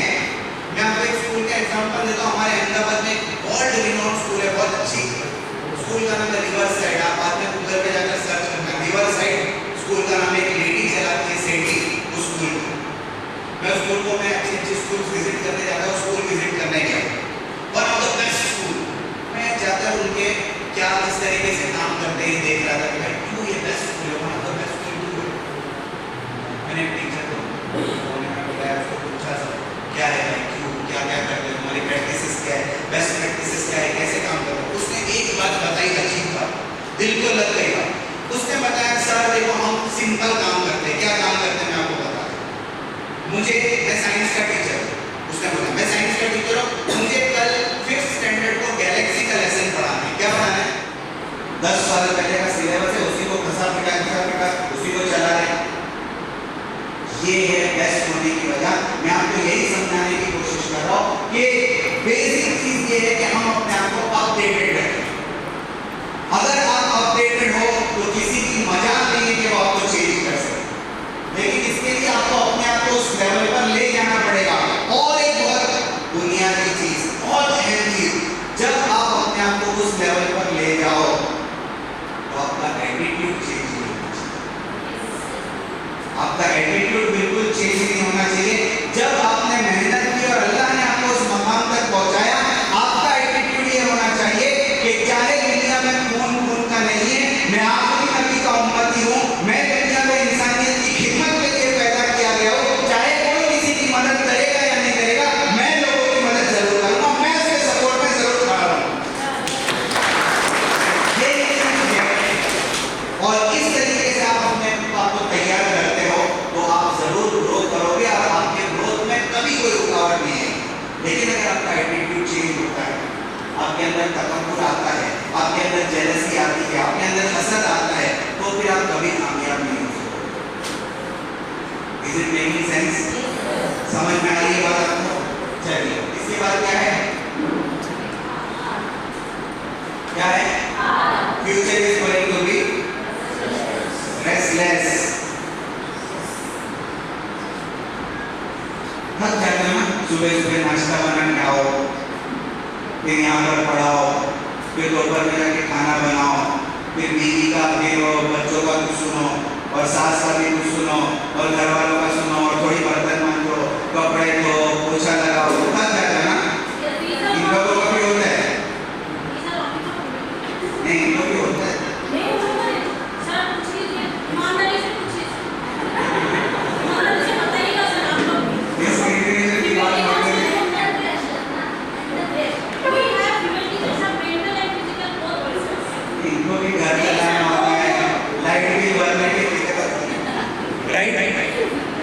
चलिए, तो मैं इससे थोड़ा इजी क्वेश्चन पूछता हूँ। इसके पास 9 गोल्ड मेडल है ओलंपिक के, कितने हैं?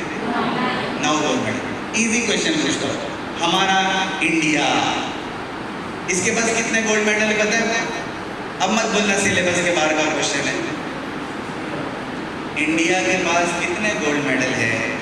गूगल नहीं please, no Google, no phone. ध्यान देना है, इमोशनल क्वेश्चन पे भी ध्यान देना है, इंटेलेक्चुअल क्वेश्चन पर भी ध्यान देना है, स्पिरिचुअल क्वेश्चन पे भी ध्यान देना है। वहां पर हम लोगों को ये पता ही नहीं है कि हमारे बच्चों को फिजिकली कितना डेवलप करना है। हमारा गोल ही नहीं है कि हम बच्चों को ओलंपिक्स तक ले जाए।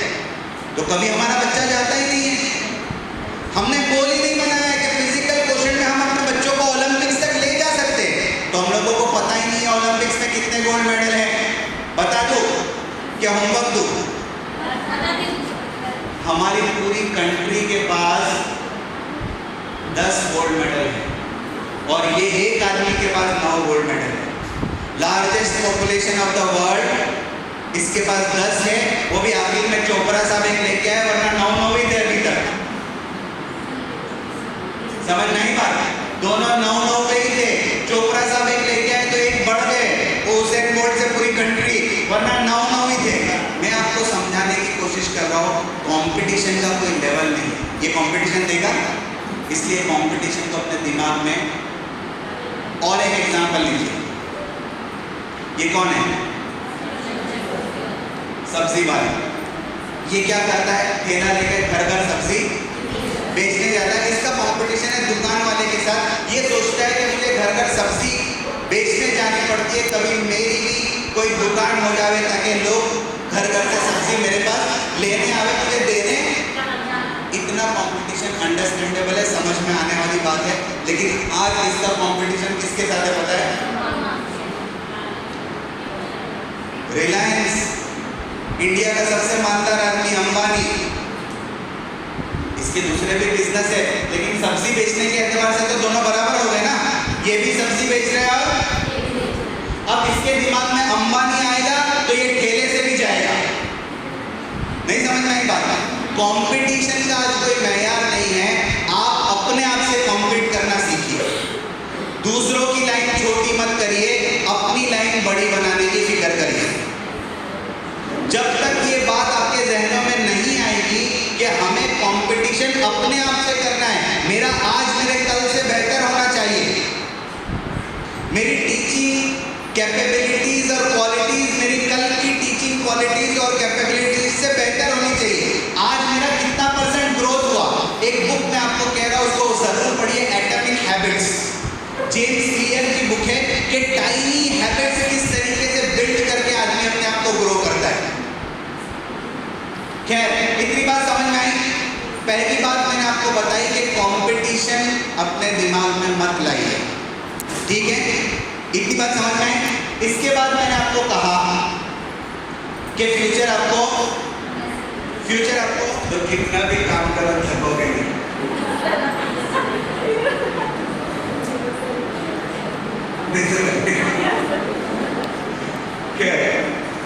दिल से जो काम करता है आदमी उसमें थकता नहीं, ये समझ के चलिए बात। आपको जो काम करना है, जिस फील्ड में आप उसको दिल से करिए, आप इंशाल्लाह नहीं थकोगे। और ऐसी n नंबर्स ऑफ एग्जांपल है। मैंने बच्चों को भी दिखाया, शायद आगे आएगा एक वीडियो। एक प्रोफेसर है, उनके पास 140 डिग्रीज है, चेन्नई के प्रोफेसर, और वो 4 कॉलेजेस में पढ़ाते हैं। अब आप बोलोगे वो मेल है, उनके लिए आसान है।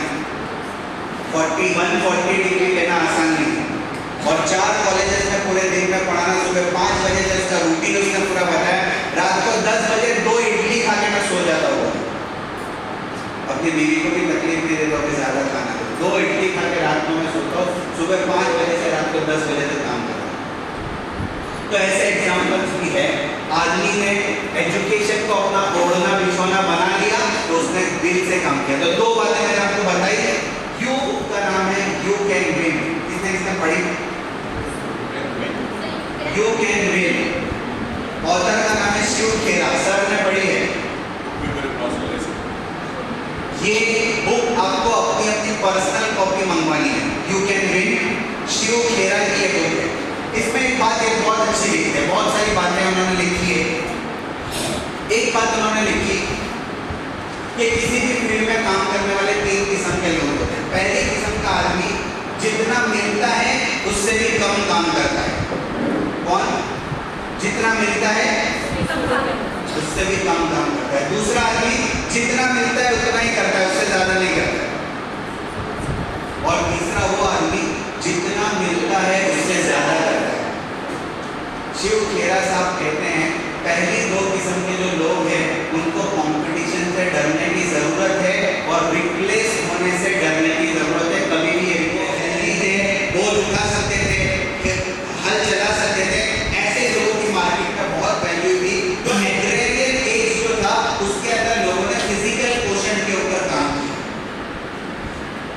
फिर उसके बाद का जमाना है जिसको आप लोग इंडस्ट्रियल एज कहते हैं।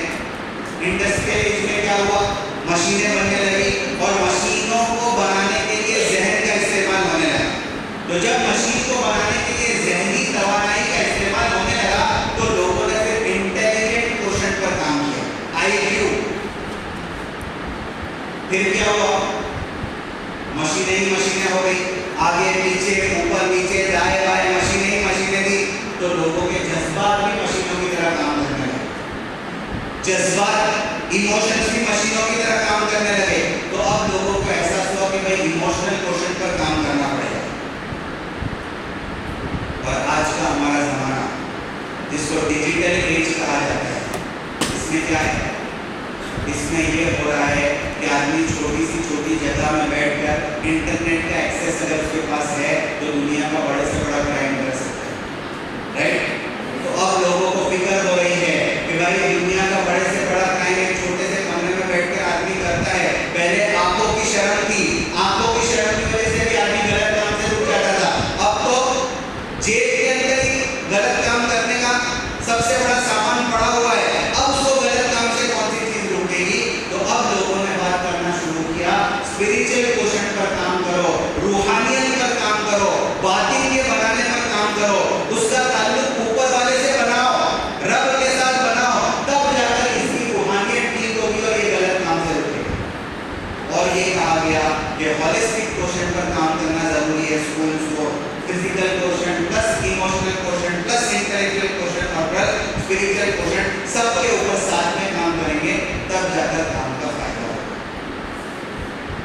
जब इमोशंस की बात आती है तो हमें हमेशा दिखता है कि दूसरों के इमोशंस हमें इफेक्ट करते हैं, लेकिन हम नहीं देखते कि हमारे इमोशंस कितने दूसरों को इफेक्ट करते हैं, राइट और रॉन्ग। एग्जाम्पल दो, खराब नहीं लगेगा ना, लगेगा तो भी क्या करें। फर्स्ट पीरियड है मंडे का, संडे को छुट्टी फर्स्ट क्लास मनाई और मंडे का फर्स्ट पीरियड है। और टीचर सुबह सुबह यस सर दोनों को बोल रहा है, क्लास में एंटर हुआ, हाथ में जो कुछ भी था ऐसा जोर से टेबल के ऊपर मार दिया, फिर खिड़की सीधी कर बेंच सीधा कर, आज कौन होमवर्क करके नहीं आया उसको धो डालूंगा। क्लास में आके पहले पीरियड में अगर सर या टीचर इस तरीके से रिएक्ट करता है, इसका क्या मतलब है?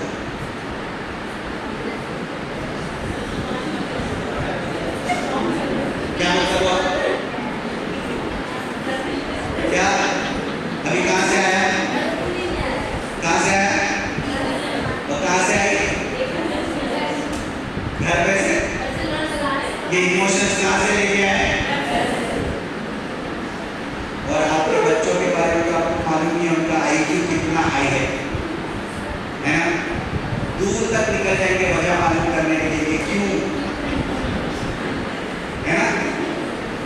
और शाम तक पूरे स्कूल के अंदर नई नई स्टोरीज, टीचर वो सर आज ऐसा हुआ, उनके घर में ऐसा हुआ, समझ में आई बात? नहीं समझ में नहीं आ रही। तो वो बंद दरवाजे की बात या बंद घर की बात, पेरेंट आपको देखा रट्टा मारना, उसी के ऊपर फोकस किया जा रहा है और सिर्फ रेडनेस है बच्चों को मेडल्स के लिए से माँ बाप और स्कूल वाले भी मेडल्स मिल जा रहे हैं और वो आगे बढ़ जा रहे हैं, उसी के ऊपर फोकस है। और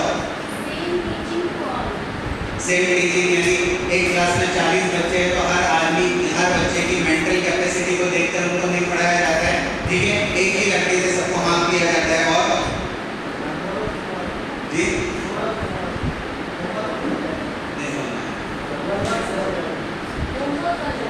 होमवर्क का बर्डन बहुत अच्छे। और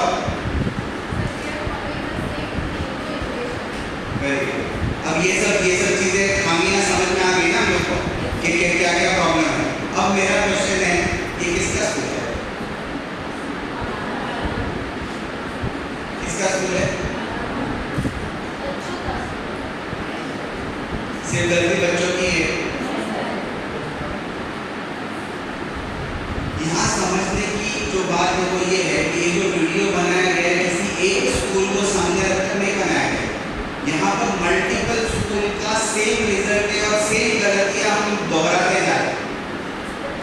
We are reinventing the wheel, उसी को हम लोग दोहरा रहे हैं, वही गलतियाँ सेम मिस्टेक्स रिपीट कर रहे हैं और हम सब के इंस्टीट्यूशंस में यही हो रहा है।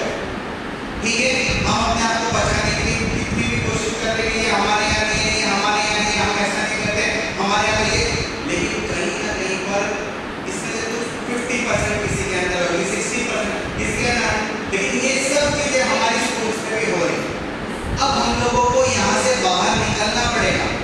जो फ्यूचर मैंने आपको बताया, हमें फ्यूचर रेडी इंस्टीट्यूशंस बनाने पड़ेंगे और उसके लिए हम लोगों को 7 काम करने हैं फ्यूचर रेडी स्कूल बनाने के लिए। उसके ऊपर जल्दी जल्दी से देखिए, ये 4 स्टेप है। Number 1, change your pattern of thinking. Number 2, try to number 5, try to acquire social emotional learning, SEL। इसके बाद stay updated with educational trends, keep trying to achieve mastery.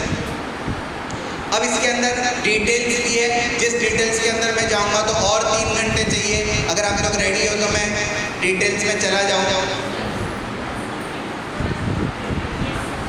कुछ लोग डरते डरते यस बोल रहे हैं, कुछ पीछे से ना बोल रहे हैं। अभी बाहर जाकर जिसने यस बोला है उसके ऊपर टूट पड़ेंगे, मालूम नहीं पड़ता है घर पे कितना काम है। यस यस देखो तो कुछ काम नहीं रहता है।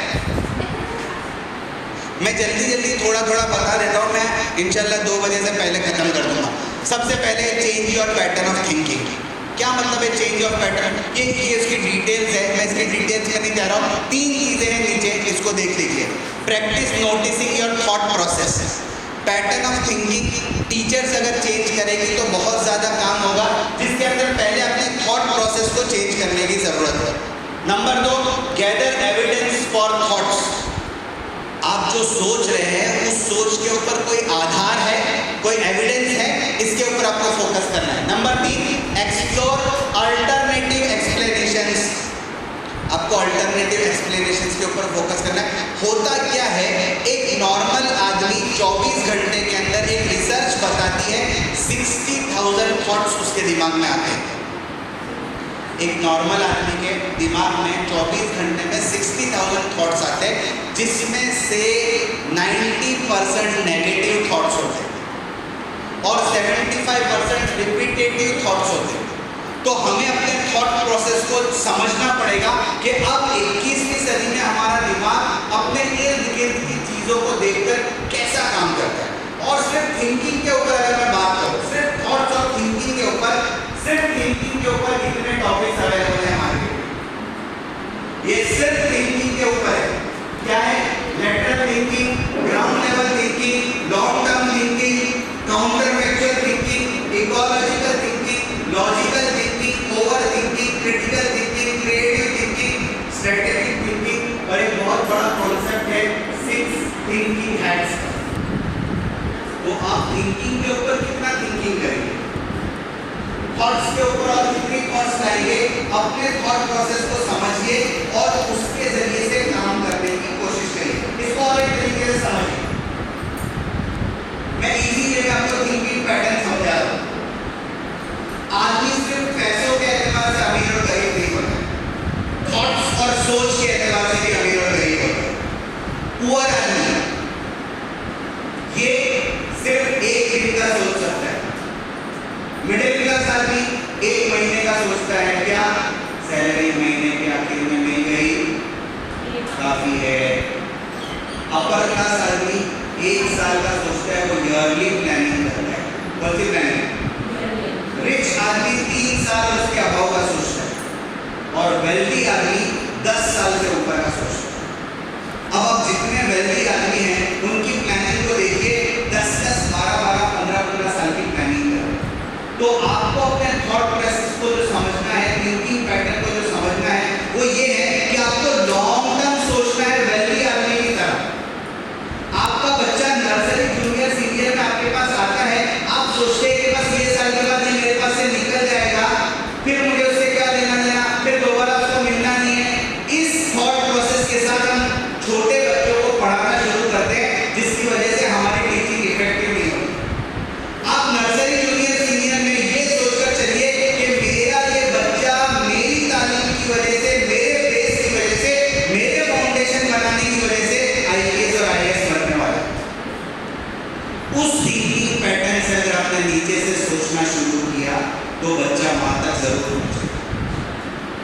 Are you getting the point? Poor आदमी पुअर इस वजह से नहीं है कि उसके पास टैलेंट कम है, उसके पास सोच की कमी है, थिंकिंग की कमी है। फॉर एग्जाम्पल, बॉम्बे या कलकत्ता के सिग्नल्स पर आप देखिए भिखारी होते हैं, देखिए आपने सिग्नल्स के ऊपर भिखारी होते हैं। तो सिग्नल्स के ऊपर जो भिखारी होते हैं उनको कितनी देर गाड़ी रुकती है, कितनी देर बड़ा सिग्नल कितनी देर का होता है? बहुत बड़ा सिग्नल हो तो भी 120 सेकेंड या 150 सेकेंड इतने का ही होता है, इससे बड़ा सिग्नल नहीं होता, ठीक है। अब समझिए 120 सेकेंड यानी कितनी मिनट हुई? 2 मिनट। ये जो भिखारी होता है 2 मिनट में उसको अपना पूरा कार्यक्रम पेश करने का होता है। कितने मिनट? और इन 2 मिनटों में वो क्या क्या करता है सोचिए। सिग्नल पर गाड़ी रुकती है, पहले तो जिस सिग्नल पर ज्यादा महंगी गाड़ी रुकती है वो सिग्नल को चूज करता है। कोई भी सिग्नल के ऊपर झोपड़पट्टी के बाद के सिग्नल के ऊपर वो खड़ा नहीं रहेगा, वो बड़ी बड़ी बिल्डिंग्स और बड़ी बड़ी कॉलोनीज के जो सिग्नल होते हैं वहां जाकर उसको मालूम है कि यहाँ सबसे महंगी गाड़ियाँ। इसके बाद दूसरा काम, जितनी गाड़ियाँ सिग्नल पर आकर खड़ी होती है उसको पता होता है कि महंगी गाड़ियाँ कौन सी, उसको लैंड रोवर के बारे में पता होता है, उसको मर्सिडीज के बारे में पता होता है, उसको BMW के बारे में पता होता है, उसको पजेरो के बारे में पता होता है, उसको जैगुआर के बारे में पता होता है। आपको मुझे गाड़ी की कीमत नहीं मालूम होगी कि कितनी महंगी गाड़ी है, उसको मालूम होगा कि सबसे बड़े लेवल की और बड़ी गाड़ी कौन सी। उसके बाद फिर वो दूसरे लेवल की गाड़ी पर फोकस करता है, इनोवा है, विराट है, दूसरे लेवल की गाड़ी तो उसके बाद आता है। फिर उसके बाद वो स्कूटर वाले और उसके बाद फिर साइकिल वाले के ऊपर फोकस करता है, वरना अब 2 मिनट के अंदर ये सब चीजें करने के बाद वो सबसे महंगी गाड़ी के पास आकर अपने आप को दुनिया का सबसे मजबूर आदमी बनाकर पेश करता है कि मुझसे ज्यादा मजबूर पूरी दुनिया में कोई नहीं, क्योंकि उसको मालूम है कि ये 4 करोड़ 5 करोड़ की गाड़ी है, इसका ग्लास उतरेगा तो मेरे को उसके लेवल के मुताबिक मुझे देगा, वो 54 नहीं देगा, 8 नहीं देगा, वो अपने लेवल के। अब मैं आपको ये समझाना चाह रहा हूँ कि इतना सब कुछ उसको कितनी देर में करना है? 120 सेकेंड में। टैलेंट की कमी नहीं है, वो ये सब कर रहा है और सदियों से कर रहा है, उसके पास सोच की कमी। आपने बहुत सारे भिखारियों के बारे में न्यूज़पेपर में सुना होगा, करोड़पति भिखारी है, कहीं कहीं फ्लैट्स के मालिक है, कितना ज़्यादा उनका बैंक बैलेंस है, लेकिन पूरी जिंदगी भीख मांगकर गुजार दी, रास्ते पर धुतकारी हुई जिंदगी गुजार दी। क्यों? सोच की कमी। समझ नहीं आई? तो हमें अगर आगे बढ़ना है तो अपने थॉट प्रोसेस को पुअर आदमी से वेल्दी आदमी तक ले जाना पड़ेगा। आप अपने थॉट प्रोसेस को जितना ज्यादा एक्सपांड करेंगे आपकी पर्सनल और प्रोफेशनल दोनों लाइफ पर उसका असर होगा। तो फ्यूचर रेडी आपको बनना है, आपके इंस्टीट्यूशन को फ्यूचर रेडी बनाना है, सबसे पहले थॉट प्रोसेस को चेंज करने की कोशिश करिए। Are you getting the point? चलिए, नंबर 2, आपको लोअर ऑर्डर से हायर ऑर्डर की तरफ जाना है। ब्लूम्स टैक्सोनॉमी सबको पता है? सबको पता है। नीचे से लॉर्ड से हॉट की तरफ जाना है, लोअर ऑर्डर थिंकिंग से हायर ऑर्डर थिंकिंग की तरफ जाओ। अब ब्लूम्स टैक्सोनॉमी आपका होमवर्क है, सबका होमवर्क है, आपको ब्लूम्स टैक्सोनॉमी के जितने प्रिंसिपल्स हैं उसको सीखने हैं और अपनी क्लास में इंप्लीमेंट करना है।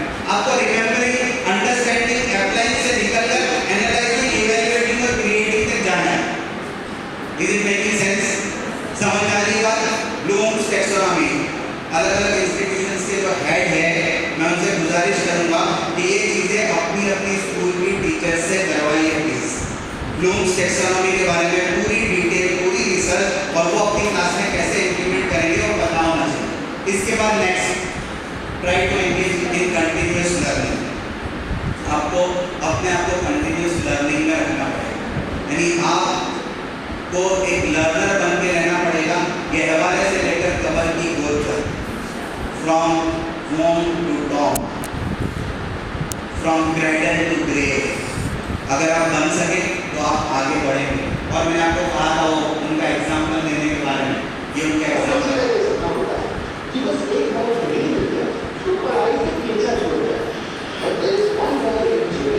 जिन्हें एग्जाम की टेंशन नहीं होती, उन्हें ये टेंशन रहती है कि कहीं उनसे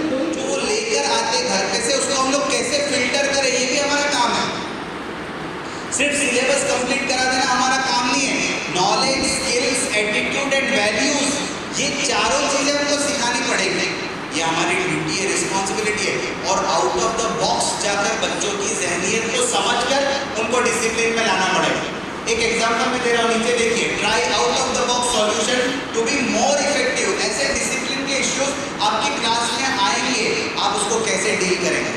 एक डिसिप्लिन का इश्यू है, मैं उसका वीडियो आपको दिखा रहा हूँ। ये इंडिया का नहीं है, बाहर फॉरेन की स्कूल है, गर्ल्स स्कूल है।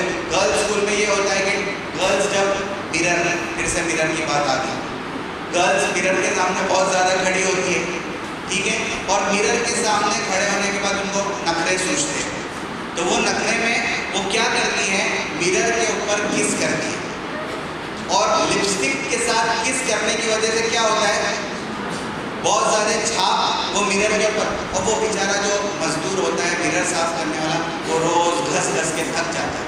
वो पहले प्रिंसिपल को जाकर शिकायत करता है कि भाई ये मिरर साफ करते करते मेरा दिन खत्म हो जाता है, मैं लेट घर पे पहुंचता हूँ। तो प्रिंसिपल बोलती है कोई बात नहीं, मैं अभी फ़ोन करके बोल देती हूँ। वो फ़ोन करके क्लास में बोलती है, क्लास में माइक्स लगे हुए थे कि students please don't do this. उसका कुछ फ़ायदा नहीं होता है, क्या होता है, इसका कोबरा इफेक्ट होता है, यानी ना बोला तो दूसरे दिन ज़्यादा हो गए।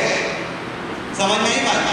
अब out of the box solution वो बेचारा आदमी जो स्कूल में टीचर्स के साथ रहता है, वो खुद सोचता है कि भाई मुझे अब इसका out of the box solution लाना पड़ेगा, और वो out of the box solution लाता है। वो क्या सॉल्यूशन है, इसको देखिए। We went to the principal, so could you please get them to knock it off? No problem, I got this. Please stop putting lipstick prints on the bathroom mirrors. I repeat, ladies, would you please stop putting lipstick prints on the bathroom mirrors? Thank you. Second, Yeah, Jelly. sure. What would you guess happened? The number of daily mirror kissings doubled. बहुत complicated था, कुछ plus minus multi का ऐसे ही करने का था, क्या हो गया, सबका क्यों नहीं हुआ, जेंट में से किसका हुआ, हो गया। हाथ उठाइए एक बार, जिसका हुआ जरा ठीक तरीके से ऊपर प्रॉपर हाथ उठाइए। किसको ये आंसर आया,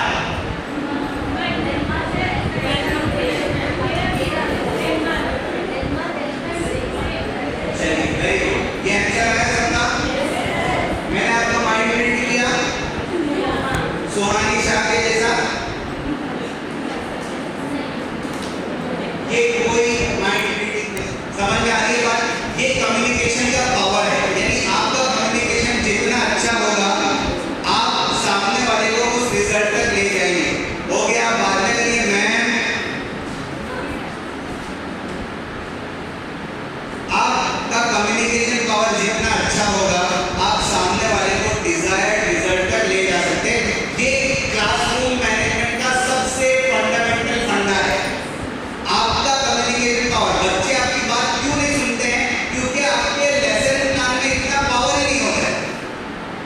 आप बच्चों को एंगेज नहीं कर पाते, आप सब्जेक्ट को एक्सप्लोर नहीं कर पाते, आप बच्चों को अटेंटिव नहीं करा पाते। क्यों, क्योंकि आपके कम्युनिकेशन में पावर नहीं होता है, वरना 3 घंटे तक आप किसी को पलक भी झपकने ना देते।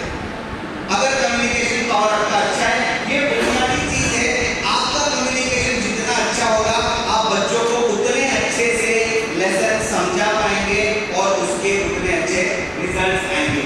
Next, try to apply social emotional skills, SEL, सिर्फ इसको लिख लीजिए, बाद में इसके बारे में रिसर्च करना कि SEL क्या है।